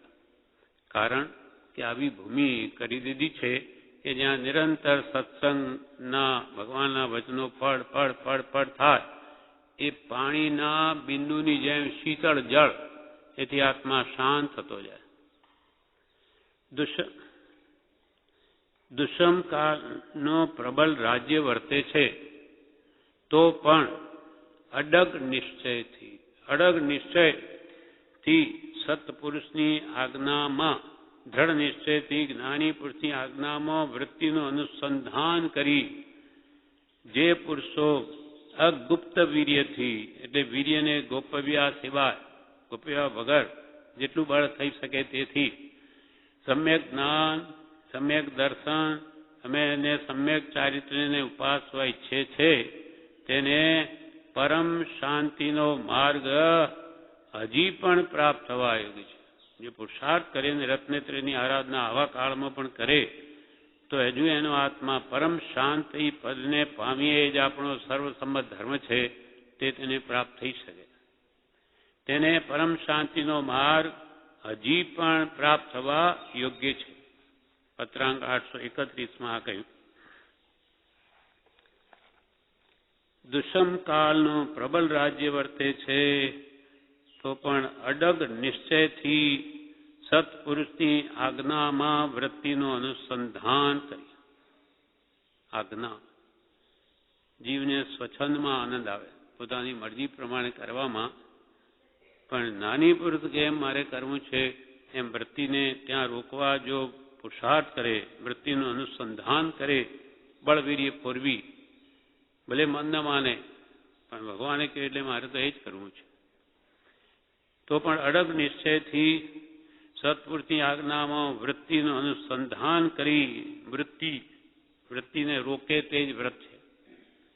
અનુસંધાન કરી જે પુરુષો અગુપ્ત વીર્યથી, વીર્યને ગોપવ્યા વગર, પોતાની શક્તિ હોય છતાં પણ મારાથી તો નહીં થાય એમ નહીં, બીજા કામ કરવા હોય તો ઘણું કરે, પરમાર્થ માર્ગમાં એને આળસ આવી જાય કે નહીં થાય, સંસારી કામનો ઘણોય મથે, રાત કાઢવી તો કાઢી લે. દુકાન હોય, ગરાગી હોય તો 2 વાગે બેસું, અરે કે આખી રાત ગરાગી હોય તો બેસી જાઉં, કેમ કે એમાં રસ છે ને. અને ભક્તિ કરવી હોય તો 10 વાગી ગયા, બહુ થઈ ગયું, બસ હવે બંધ કરો, કેમ કે એમાં એને રસ નથી. એને અનુસંધાન કરી આજ્ઞામાં વૃત્તિનો જે પુરુષો અગુપ્ત વીર્યથી સમ્યક જ્ઞાન, દર્શન, ચારિત્ર્યને ઉપાસવા ઈચ્છે છે. સમ્યક જ્ઞાન એટલે જ્ઞાની પુરુષના વચનો ને જાણવા, પછી દર્શન એટલે તેને માનવા, એમ જ છે ભગવાને એમ જ છે. ચારિત્ર્ય એટલે તે પ્રમાણે વર્તવું. એમ સમ્યક જ્ઞાન, દર્શન, ચારિત્ર્યને ઉપાસવા ઈચ્છે છે, તેને પરમ શાંતિનો માર્ગ, પરમ શાંતિનો માર્ગ. મોક્ષ એટલે શું? શાંતિ. સવાલ એકવાર પૂછ્યું મોક્ષ એટલે શું, પછી પૂછે જવાબ આવ્યો શાંતિ. શાંતિ એ જ મોક્ષનો માર્ગ છે. એટલે આકુળ વ્યાકુળતા આપણા અંતરમાં, ઈચ્છાઓમાં છે, એ મટે એનું નામ જ ખરું સુખ છે. નિરાકુળતા સુખ છે, આકુળતા છે દુઃખ. ઈચ્છામાં આકુળતા, માટે ઈચ્છા મુક્ત. ઈચ્છામાં બધી આકુળતા છે, એટલે જ્ઞાની પુરુષનો બોધ જેમ જેમ પરિણમે તેમ તેમ એની ઈચ્છા એની ઓછી થતી જાય. આ નહીં જોઈએ, આ નહીં જોઈએ, આ બધી ઉપાધિ છે. ઉપાધિ મને ખૂબ દુઃખ આપે એમ એને વાત સમજાઈ જાય તો બધું મૂકી દે, પછી અંદર પરમ શાંતિ વેદાય. ત્રિવિધ તાપાગડી એ દુઃખ છે, આધિ, વ્યાધિ કે ઉપાધિ. તેને પરમ શાંતિનો માર્ગ હજી પણ, ભલે આવો કાળ મોક્ષ માર્ગ બહુ લોપ થઈ ગયો છે, પણ તેને પણ હજી પણ પરમ શાંતિનો માર્ગ પ્રાપ્ત થવા યોગ્ય છે. હજુ કઈ સાવ પરમાર્થ માર્ગ નાશ નથી પામી ગયો. લેખપાલ અહીંયા કહે છે, આ રીતે પત્રાંક 422, આ રીતે પૂર્વારાધક જીવોનું અલ્પપણું એ આદિ છતાં પણ વર્તમાન કાળને વિશે જો કોઈ પણ જીવ પરમાર્થ માર્ગ આરાધવા ઈચ્છે તો અવશ્ય આરાધી શકે, કેમ કે દુઃખે કરીને પણ આ કાળને વિશે પરમાર્થ માર્ગ પ્રાપ્ત થાય એમ પૂર્વ જ્ઞાનીનું કથન છે. જ્ઞાનીઓ કહ્યું છે કે ભલે ગમે તેવો કાળ હોય પણ જે પુરુષાર્થ કરીને પણ સતને પ્રાપ્ત કરવા ઈચ્છે તો આ કાળમાં પણ તેને પ્રાપ્તિ થઈ શકે એમ છે. સર્વ જીવને વર્તમાન કાળમાં માર્ગ દુઃખે કરીને જ પ્રાપ્ત થાય એવો એકાંત અભિપ્રાય વિચારવા યોગ્ય નથી. તો આ કાળ છે એટલે બધાને દુઃખે કરીને જ પ્રાપ્ત થાય એવું પણ એકાંત નથી. ઘણું કરીને તેમ બને એવો અભિપ્રાય સમજવા યોગ્ય છે. મોટા ભાગે એવું બને. તેના ઘણા કારણો પ્રત્યક્ષ દેખાય છે. એટલે કયા કારણે દુઃખે કરીને પ્રાપ્ત થાય એવા કયા કારણો નડે છે એ બધા કારણો કૃપાલદેવ અહીંયા જણાવે છે. કયા કયા કારણે જીવ પરમાર્થ નથી પામી શકતો તે 5-6 કારણ બતાવે છે. પ્રથમ કારણ, પહેલું કારણ ઉપર દર્શાવ્યું તે કે પૂર્વનો ઘણું કરીને આરાધકપણું નહીં તે. આ પહેલું કારણ. પૂર્વે સત આરાધ્યું નથી, પરમાત્મા આરાધ્યો નથી આગલા ભાવમાં, એટલે આ ભાવમાં તે પ્રત્યે એને રુચિ ન થાય, ગમે નહીં. તે એક કારણ છે. પ્રથમ કારણ ઉપર દર્શાવ્યું તે કે પૂર્વનો ઘણું કરીને આરાધકપણું નહીં તે. બીજું કારણ, તેવું આરાધકપણું નહીં તેને લીધે વર્તમાન દેહે તે આરાધક માર્ગની રીતિ પણ પ્રથમ સમજવામાં ન હોય. પૂર્વે આરાધ્યું નથી એટલે આરાધના શું કરવી ત્યાં બહુમાનની રીતિ પણ એને સમજવામાં ના આવે. તેથી અનારાધક માર્ગને આરાધક માર્ગ માની લઈ જીવે પ્રવૃત્તિ કરી હોય છે. બસ પોતાના મરજીમાં આવે તેમ આરાધના કરે, અથવા કોઈ ગુરુ સદગુરુ ન હોય એ માર્ગ બતાવે તે પ્રમાણે આરાધના કરે. એટલે અનારાધક માર્ગને આરાધક માર્ગ માની લઈ જીવે પ્રવૃત્તિ કરી હોય છે. કે તપ કરો તો તપ કરવા માંડે, નવાણું યાત્રા કરો તો યાત્રા કરવા માંડે, જાપ કરો જાપ કરો, શાના માટે બસ કરો બધું થઈ જશે. એમ નાની ગુરુ વગર સત્ય માર્ગદર્શન ન મળે તો અનારાધક માર્ગને પણ આરાધક માર્ગ માની લઈ જીવે પ્રવૃત્તિ કરી હોય છે. બીજું આ કારણો છે. ત્રીજું કારણ, ઘણું કરીને ક્યાંક સત્સમાગમ અથવા સદગુરુનો યોગ બને અને તે પણ ક્વચિત બને. નાની પુરુષનો સત્સમાગમ ક્યાં છે અથવા સદગુરુનો યોગ ક્યાં છે આજે તો ક્વચિત પણ ક્યાં છે. કૃપાલદેવ કે જ્ઞાનીનો યોગ તો આ કાળમાં દુર્લભ થઈ પડ્યો, પણ આશ્રિતોનો યોગ પણ દુર્લભ છે. નાની પુરુષના સાચા આશ્રિત આરાધક જીવો પણ મળવા દુર્લભ થઈ પડ્યા આ કાળમાં. એ પણ એક કારણ છે કે સત કેવી રીતે પામે. ત્રીજું કારણ, ઘણું કરીને ક્યાંય સત્સમાગમ અથવા સદગુરુનો યોગ બને અને તે પણ ક્વચિત બને. ચોથું કારણ, અસત્સંગ આદિ કારણોથી જીવને સદગુરુ આદિનું ઓળખાણ થવું પણ દુષ્કર વર્તે છે. ચોથું કારણ આ, અસત્સંગ આદિ કારણોથી સદગુરુ આદિનું ઓળખાણ થવું પણ દુષ્કર વર્તે છે. કોઈક માનો આવો આ સતમાર્ગ પામી જાય અને પાછા પોતાના ગુરુનો એકવાર ભેટો થઈ ગયો કે ત્યાં જાઓ, અરે એ તો એમ દીક્ષા ક્યાં લીધેલી એમ કરીને એવું રેડી દે કે પાછો પડી જાય. પોતાને તો પરીક્ષક બુદ્ધિ છે નહીં. ચોથું કારણ, અસત્સંગ આદિ કારણોથી જીવને સદગુરુ આદિનું ઓળખાણ થવું પણ દુષ્કર વર્તે છે. અને ઘણું કરીને અસદગુરુ આદિને વિશે સત્ય પ્રતીતિ માની જીવ ત્યાં જ રોકાઈ જાય છે. જેમ જયસિંહભાઈને કહેલું, સાધ્વીજી ગમે તેવા છે પણ આ તો નહીં ને, અમારા જેવા તો નહીં, પહેરણ તો નથી ને પહેરવાનું, મતલબ પહેરણ પહેરેલું છે, દીક્ષા લીધેલ તો નથી ને, અને દીક્ષા વિના પૂજ્યપણું ક્યાંથી હોય? બસ તરત જ ધોવાઈ ગયું. અસદગુરુ આદિને વિશે સત્ય પ્રતિધિ એટલે પ્રત્યક્ષ સદગુરુ યોગમાં વર્તે દ્રષ્ટિ વિમુખ અસદગુરુને દ્રઢ કરે નિજ માનાર્થે મુખ્ય. ઘણું કરીને અસદગુરુ આદિને વિશે સત્ય પ્રતિધિ માની જીવ ત્યાં જ રોકાઈ રહે છે. આ ચોથું કારણ. પાંચમું કારણ, સતની પામવામાં ક્વચિત સત્સમાગનો યોગ બને તો પણ બળ વીર્યાદિનું એવું શિથિલપણું કે જીવ તથારૂપ માર્ગ ગ્રહણ ન કરી શકે અથવા ન સમજી શકે અથવા અસત્સમાગમાદિ કે પોતાની કલ્પનાથી મિથ્યાને વિશે સત્યપણે પ્રતીતિ કરી હોય.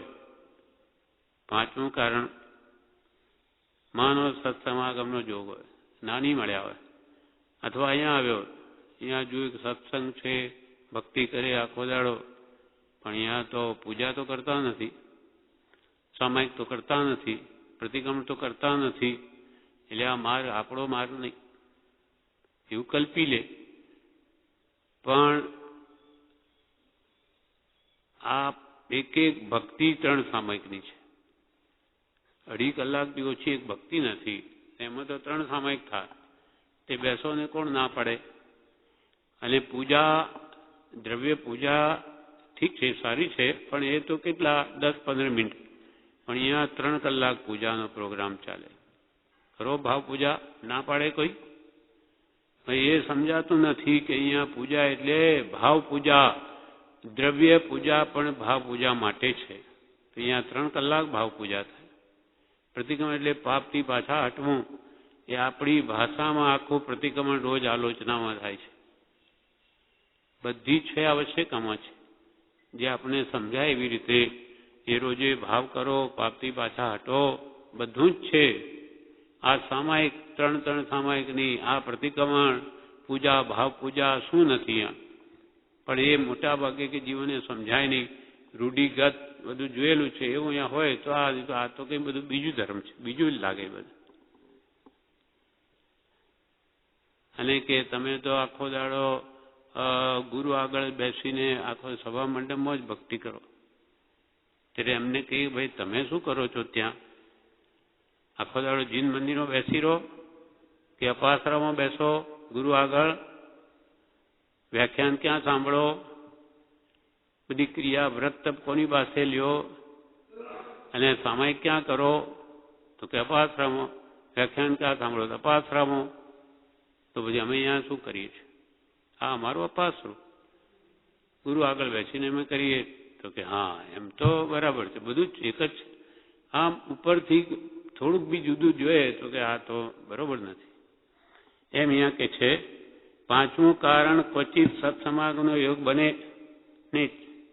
હા, યોગ બને તો પણ બળ વીર્યાદિનું એવું શિથિલપણું એટલે પુરુષાર્થની એટલી મંદતા કે જીવ તથારૂપ માર્ગ ગ્રહણ ન કરી શકે, સત્ય માર્ગને અને વિપરીત ભાષે અથવા ન સમજી શકે, સમજ શક્તિનો અભાવ અથવા અસત્સમાગમાદિ કે પોતાની કલ્પનાથી મિથ્યાને વિશે સત્યપણે પ્રતીતિ કરી હોય. પોતે જ્યાં કરતા હોય સમાગમ એ જ સાચો, અમે જે ક્રિયા કરીએ એ જ સાચી, એમ કરીને મિથ્યાને વિશે સત્યપણે પ્રતીતિ કરી હોય. ઘણું કરીને કૃપાલુ કહે છે, ઘણું કરીને વર્તમાનમાં કાં તો શુષ્ક ક્રિયા પ્રધાનપણામાં જીવે મોક્ષ માર્ગ કલ્પ્યો છે, અથવા બાહ્ય ક્રિયા અને શુદ્ધ વ્યવહાર ક્રિયાને ઉત્થાપવામાં મોક્ષ માર્ગ કલ્પ્યો છે, અથવા સ્વમતી કલ્પનાએ અધ્યાત્મ ગ્રંથો વાંચી કથન માત્ર અધ્યાત્મ પામી મોક્ષ માર્ગ કલ્પ્યો છે, એમ કલ્પાયાથી જીવને સત્સમાગમાદિ હેતુમાં તે માન્યતાનો આગ્રહ આડો આવી પરમાર્થ પામવામાં સ્તંભભૂત થાય છે, અવરોધરૂપ થાય છે. ઘણું કરીને વર્તમાન કાળમાં શું થાય છે? શુષ્ક ક્રિયા પ્રધાનપણામાં જીવે મોક્ષ માર્ગ કર્યો છે. શુષ્ક પ્રધાન ક્રિયા કરે ખૂબ પણ લુખ્ખી. આ કરીને શું પ્રાપ્તિ કરવી છે? કાંઈ લક્ષ નથી કે ભાઈ વિષય કસાય ઘટાડવા છે, કાંઈ નહીં. તપ કર્યા કરો કે પાલિતાણામાં જે 99 યાત્રાઓ કરે છે બસ 5 કરો, 7 કરો, અઠમ કરીને કરો. એમ જ એકમાત્ર ક્રિયામાં ધર્મ માની લીધો. ઘણું કરીને વર્તમાનમાં કાં તો શુષ્ક ક્રિયા પ્રધાન પ્રણામાં શુષ્ક ક્રિયાઓને જ પ્રધાન કરી છે, તેમાં મોક્ષ માર્ગ કલ્પ્યો છે, અથવા બાહ્ય ક્રિયા અને શુદ્ધ વ્યવહાર ક્રિયાને ઉત્થાપવામાં મોક્ષ માર્ગ કલ્પ્યો છે, અથવા બીજા નિશ્ચયવાદી બાહ્ય ક્રિયા ઉત્થાપવામાં. બાહ્ય ક્રિયા કરવા શું મળે? પુણ્ય બંધા. પુણ્યવાળો જીવ ત્યાં જાય દેવલોકમાં, ત્યાં ખોટી થવું પડે એટલે આ કરવી નહીં, પુણ્ય પણ કરવું નહીં. પાપ પુણ્ય બધું સમ છે. પાપ છે તે કે લોખંડની બેડી, પુણ્ય છે તે સોનાની બેડી. ભલે સોનાની હતી જીવને તો બાંધે છે ને, એટલે એ નહીં કરવું. એમ કરીને બાહ્ય ક્રિયા અને શુદ્ધ વ્યવહાર ક્રિયાને ઉત્થાપવામાં, એટલે પરમાર્થ પ્રેરક જે શુદ્ધ ક્રિયા છે, સંવેગ, નિર્વેગ, આસ્થા, અનુકંપા, આ બધા પુણ્યબંધના કારણો છે જે આપણને શુદ્ધ ભાવમાં જવા માટે આ શુભ ક્રિયાઓ, શુભ ભાવ છે બધા, એને જ ઉત્થાપી દે. અથવા બાહ્ય ક્રિયા અને શુદ્ધ વ્યવહાર ક્રિયાને ઉત્થાપવામાં મોક્ષ માર્ગ કલ્પ્યો છે. માત્ર આત્માને બંધે નથી, મોક્ષે નથી. આત્મા તો શુદ્ધ ચેતન ઘન છે. આવા નિશ્ચય ભાષીઓ માત્ર મુક્તિ જ્ઞાન કથે અને અંતર છૂટ્યો ન મોહ, તે પામર પ્રાણી કરે માત્ર જ્ઞાનીનો દ્રોહ. આ બધા શુષ્ક ક્રિયા જડ અને નિશ્ચયાભાતી કોઈ ક્રિયા જડ થઈ રહ્યા. શુષ્ક જ્ઞાનમાં કોઈ માને માર્ગ મોક્ષનો કરુણા ઉપજે. જ્ઞાનને દયા આવે છે. બિચારા કેટલા માથે કેટલું તપજપ કરે પણ લક્ષ્ય આત્માર્થનું નહીં હોવાથી, માથે બતાવનાર ગુરુ ન હોવાથી આ બધું નહીવત પુણ્યનું કારણ બની જઈ અને પાછો સંસાર જ રહે છે. મોક્ષ માર્ગમાં કામ આવતા નથી. ઘણું કરીને વર્તમાન કાળમાં કાં તો શુષ્ક પ્રધાનપણામાં જીવે મોક્ષ માર્ગ કલ્પ્યો છે, અથવા બાહ્ય ક્રિયા દાનાદિક પુણ્ય બંધાઈ જાય, દાનશીલ તપ ભાવ, બાહ્ય ક્રિયા અને શુદ્ધ વ્યવહાર ક્રિયાને ઉત્થાપવામાં મોક્ષ માર્ગ કલ્પ્યો છે, અથવા સ્વમતી કલ્પનાએ એટલે ગુરુગમ વગર સ્વમતી કલ્પનાએ અધ્યાત્મ ગ્રંથો વાંચી એટલે દ્રવ્યાનુયોગ, સમયસાર, પ્રવચનસાર આદિ નિશ્ચય પ્રધાન ગ્રંથો વાંચી, અધ્યાત્મ ગ્રંથો વાંચી કથન માત્ર અધ્યાત્મ પામી મોક્ષ માર્ગ કલ્પ્યો છે. કથન માત્ર બોલવું.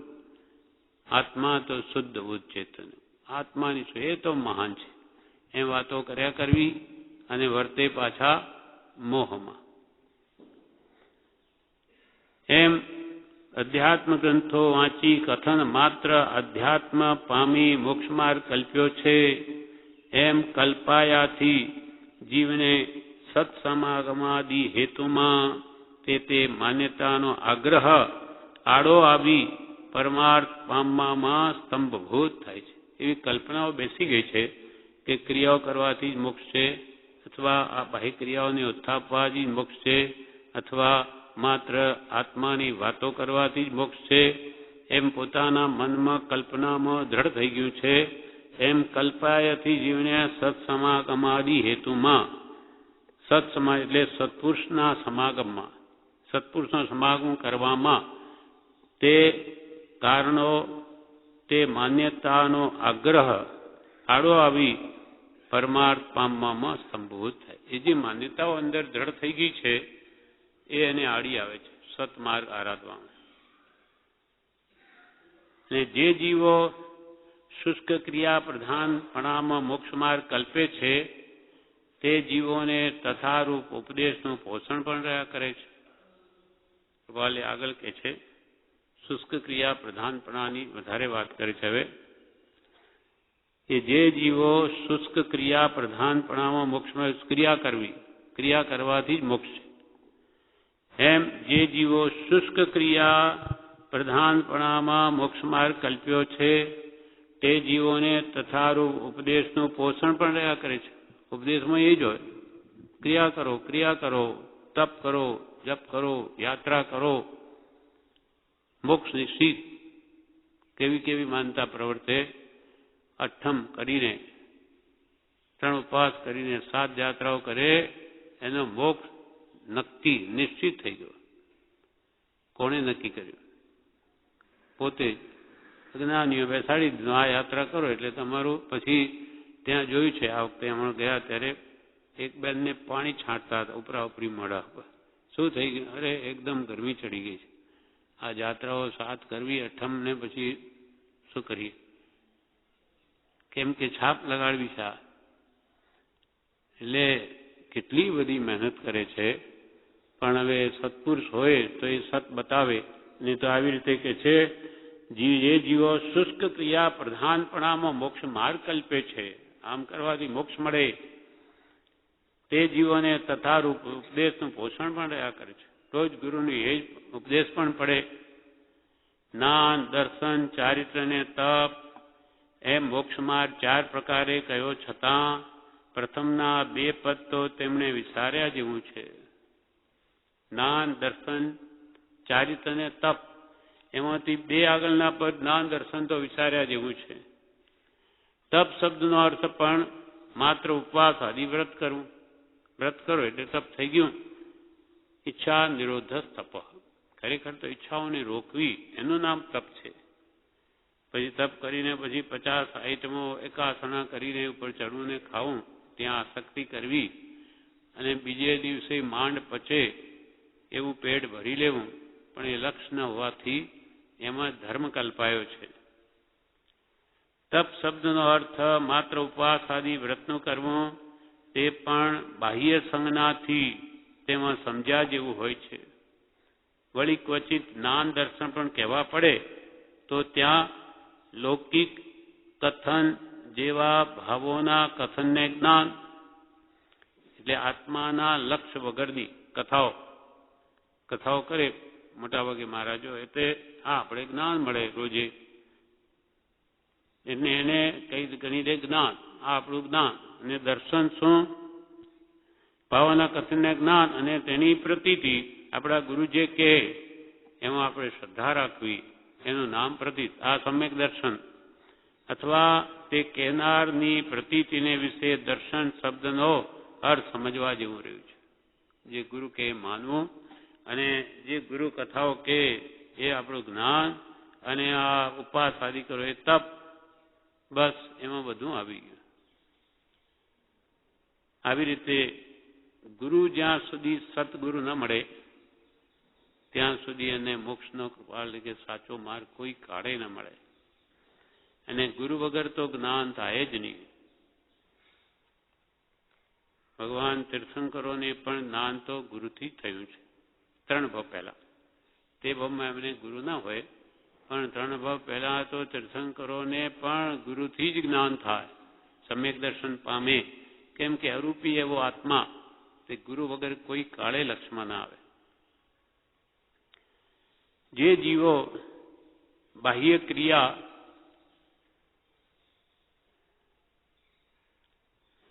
એટલા સુધી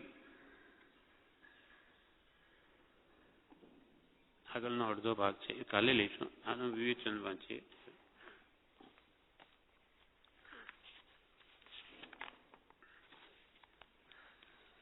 અડધો પત્ર વાંચ્યો છે, એના ઉપર વિવેચન છે, તે પણ બ્રહ્મચારીનું વાંચીએ.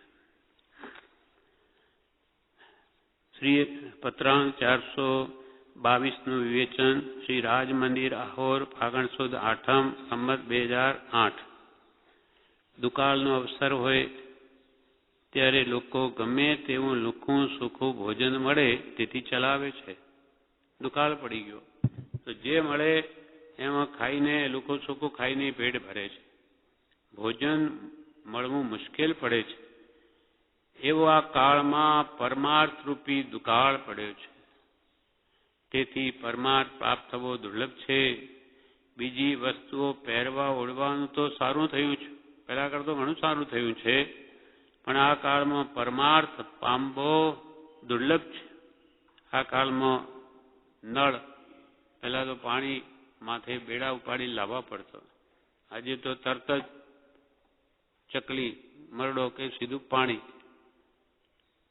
અને પ્રકાશ માટે પણ રાત્રે ક્યાં, એ તો બટન, ચટ થપ્પડ મારો સીધું લાઈટ. એવી બધી સુવિધાઓ આ કાળમાં વધી થઈ ગઈ. આ નળ કે ઇલેક્ટ્રિક કે ચૂલા ફૂંકવા પડતા. સળગાવો ચૂલો એટલે આજે તો બધું સાવ બસ મરડો કાન, એ તરત જ બધું તૈયાર. એટલે આવી બધી ભૌતિક વસ્તુઓ તો ટીવી વગેરે બધું આ મોહને પોષણ મળે એવા સાધનો તો બધા ઉપલબ્ધ છે. એટલે દેહને પોષણ મળે તેવું બધું થયું. એટલે આત્માની સાવ હીણતા થઈ ગઈ, આત્મા સંબંધી ભૂલાવો થઈ ગયો. બીજી વસ્તુઓ પહેરવા ઓઢવાનું તો સારું થયું છે, પણ આ કાળમાં પરમાર્થ પામવો દુર્લભ છે. આકાશમાં ઉડતા વિમાનો આદિ ઘણું થયું છે.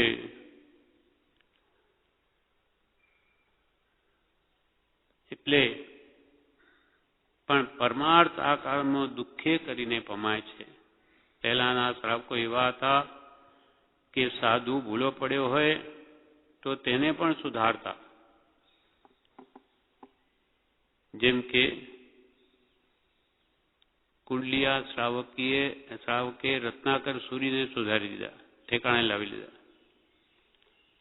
અથવા ભગવાન મહાવીર એ 10 શ્રાવકોને વખાણેલા. તેમાં આનંદ શ્રાવક અને કયો શ્રાવક જેના માટે ના પુણ્ય શ્રાવક નહીં, જેનું દ્રષ્ટાંત મુનિઓને મહાવીર ભગવાન આપતા કે મુનિઓ એના જેવા થાવ. કામદેવ શ્રાવક.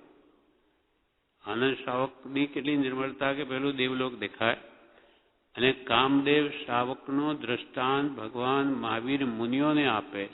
એ મુનિઓ આ કામદેવ શ્રાવક જેવા ધર્મ ધડ થાવ. કેમ કે એ શ્રાવક હોવા છતાં શમશાનમાં જઈને ધ્યાન કરે. એટલે કેવા શ્રાવક હતા. અને મુનિઓને સુધારતા. રત્નાકર સૂરી પડી ગયેલા તે કુંડલીએ શ્રાવક એકવાર એ તો રાજાને રીઝે એટલે રાજાઓ રત્નો આપે તો લઈ આવે. રત્નાકર સૂરી, રત્નાકર 25 લખી તે. પછી એક દિવસ તો પાલખીમાં બેઠા એટલે કુંડલીઓ શ્રાવકજીને શું કે, મહારાજ આપને જોઈને તો મને પૂર્વાચાર્યોની સ્મૃતિ, ગૌતમાદિ ગણધરોની સ્મૃતિ થાય છે. ત્યારે પોતે શું કે, અરે ભાઈ એવું નહીં કહેતો, અમે એના જેવા નથી, ક્યાં ગૌતમાદિ ગણધરો. એટલે એને થયું કે હજુ અવકાશ છે અંદર, હજુ મહાત્મા પ્રત્યે બહુમાન છે. પછી એમને પરિગ્રહનું સ્વરૂપ પૂછે છે, પરિગ્રહનો અર્થ પૂછે. 6 મહિના સુધી અર્થ કરે તો કે હજુ મહારાજ બેસતું નથી મને. આપ કહો છો પણ વિવિધ પ્રકારે, પણ મને બેસતું નથી. પછી છેલ્લો દિવસે એને શું કર્યું, હા કે ભાઈ હવે તો હું કાલે જઉં છું મહારાજ, પણ મને અર્થ બેઠો નહીં. એમને થયું કે આ બધા હું પોતે જ આ બધા રત્નો લઈને પરિગ્રહનો સંગ્રહ કરું છું, તો પરિગ્રહ વિશે હું શું વિશેષ કહી શકું. એટલે પછી એ છેલ્લે દિવસે બધું જ દળાવી નાખે છે, ફેંકી દે, કેમ કે કોઈને આપી શકે નહીં મુનિ. અને પછી ત્યાં જઈને જુએ બધું કે મુનિ ત્યાંથી નીકળવા તરત એટલે મુનિને જઈને તે દિવસે કહે કુંડિયો શ્રાવક કે મહારાજ આજે તો મને વગર સમજાવે પણ સમજાઈ ગયું, કેમ કે તમે બધું જ્યાં કાઢી નાખ્યું એમ જ્યાં સુધી આપણા અંતરમાં હોય ત્યાં સુધી એ બોલી ન શકે. અને આવા શ્રાવકો પણ એવી રીતે વર્તા કે મુનિના દોષો કઢાવી નાખે. શ્રાવકો એવા હતા કે સાધુ ભૂલો પડ્યો હતો તેને પણ સુધારતા. અત્યારના કાળમાં ધર્મ સંબંધી કંઈ વિશેષ રહ્યું નથી. અત્યારના કાળમાં ધર્મ સંબંધી કંઈ વિશેષ રહ્યું નથી. માત્ર આડંબર છે. બધા અનુષ્ઠાનો ઘણા મોટા મોટા કરાવે, કરોડોના ખર્ચા કરાવે, પણ ધર્મ ક્યાં છે? ધર્મ કઈ આત્મ સ્વભાવ કોણ? એ તો બધું ખાન પાન માનની વાતો છે બધી. અત્યારના કાળમાં ધર્મ સંબંધી કંઈ વિશેષ રહ્યું નથી. આ કાળમાં દુઃખે કરીને ધર્મ પમાય છે. આ કાળ ઊંડા અવસર્પિણી છે. જીવને એમ તો લાગવું જોઈએ કે મારાથી આત્મકલ્યાણ થતું નથી, એમ વ્યાકુળતા થવી જોઈએ.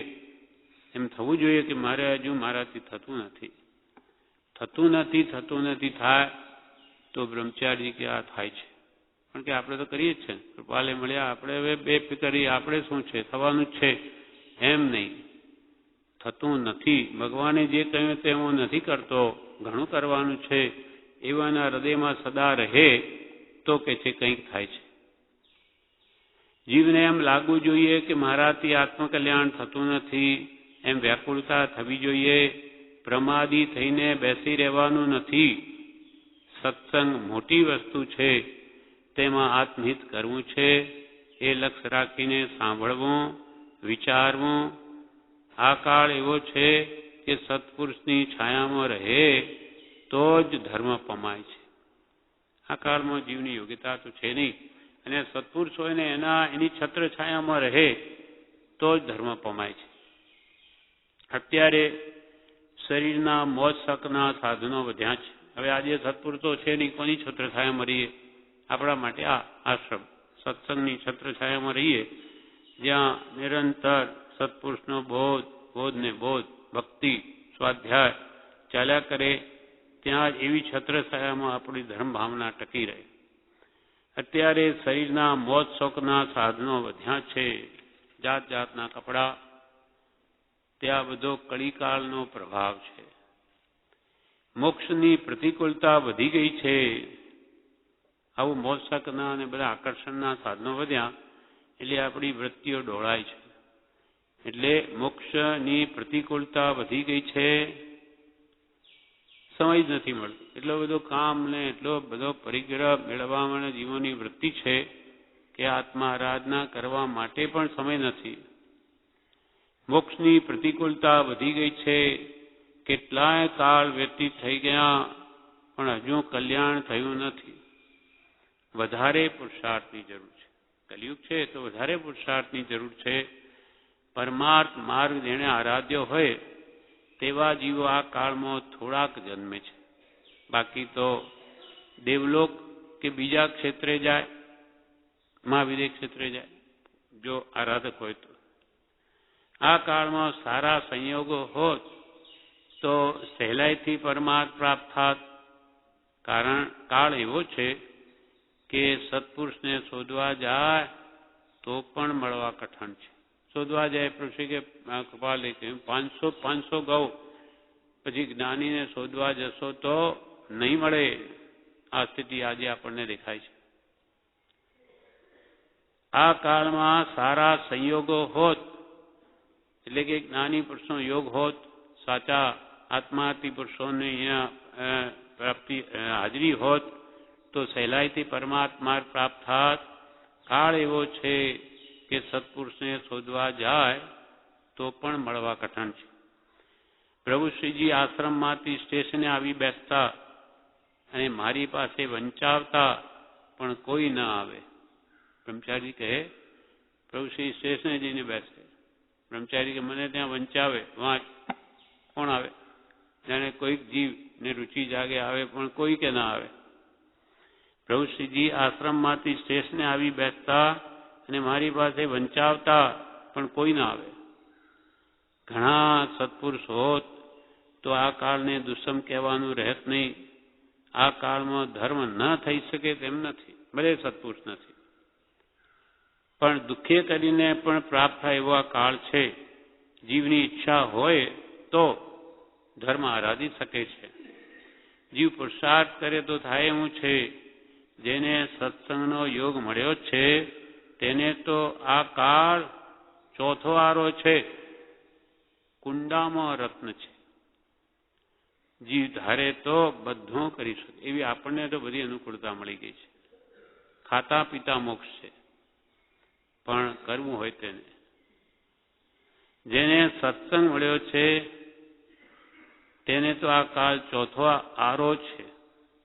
અહીંયા નથી વેપાર કે નથી વ્યવહાર.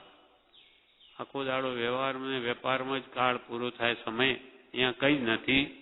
કુંડામાં રત્ન છે. ધારે તો બધું કરી શકે.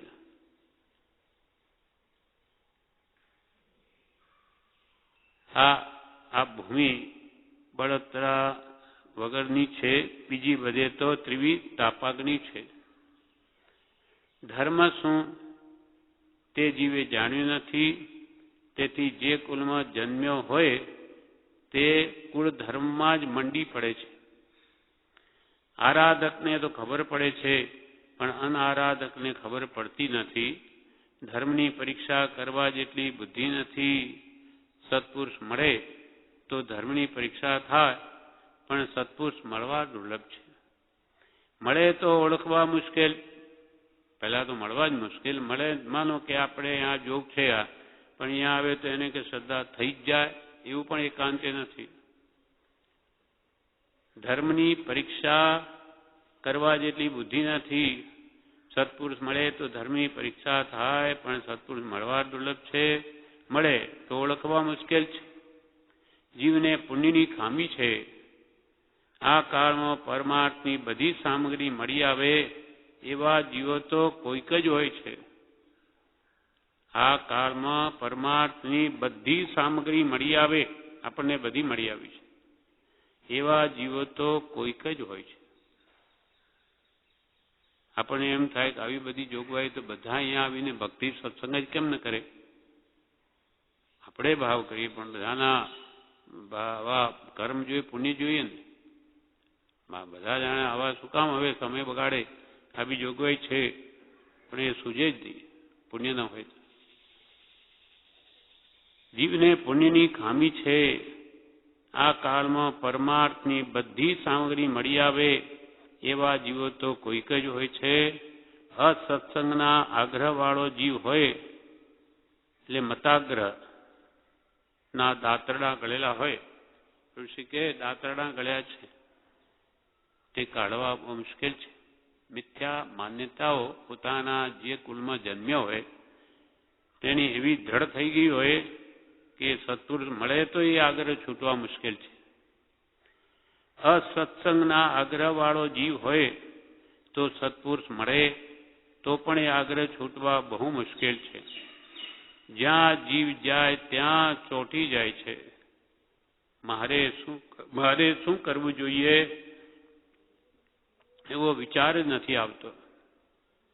માર્ગ સાચો લાગે તો પણ બીજા મને શું કહેશે. હું અહીંયા આશ્રમમાં જાઉં છું, બીજા શું કહે છે, ત્યાં જાય છે. માર્ગ સાચો લાગે તો પણ બીજા મને શું કહેશે એવા ભાવથી ગ્રહણ ન કરે. સત્પુરુષનો યોગ થાય, સાંભળવા મળે, પણ ગ્રહણ કરવાનું બળ ન હોય. નાનીએ કહ્યું છે તે મારે કરવું જ છે એવું બળ આ કાળના જીવોમાં નથી. જીવ એમ માને છે કે મારું સાચું છે, એથી જીવ અટકે છે. આપણે જે માનીએ છીએ બધું બરાબર છે, તેથી જે અટકે છે હોય મિથ્યાત્વ અને માને સમ્યક્ત્વ. હોય મિથ્યાત્વ અને માને સમ્યક્ત્વ, એ જ મોટી ભૂલમણી છે. એમાં કાળમાં મુશ્કેલી બહુ છે, પણ સત્પુરુષાર્થ કરે તો થઈ શકે છે. અને સત્પુરુષાર્થ ક્યારે થાય? ગુરુનું આરાધક પણ હોય તો, નહીં તો એને પુરુષાર્થ જ ન પડે. પણ ત્યાં એને રસ આવે, ત્યાં ખાન પાન માન બધું મળતું હોય, અને અહીંયા તો કંઈ એવું હોય નહીં. એના કરતાં તો આપણે બાપ દાદાઓનો જે ધર્મ છે એ જ બરોબર છે એમ જીવને રહ્યા કરે અને સતથી દૂર જ રહે છે. કોઈક મહાપુણ્યનો ઉદય હોય તો જ એને સત સમજાય છે, શ્રદ્ધા આવે છે. એટલે પ્રભુ કે શ્રદ્ધા પરમ દુર્લભ, પરમ દુર્લભ. આ પ્રમાણે આગળ પત્ર અડધો બાકી છે, જે આપણે આવતીકાલે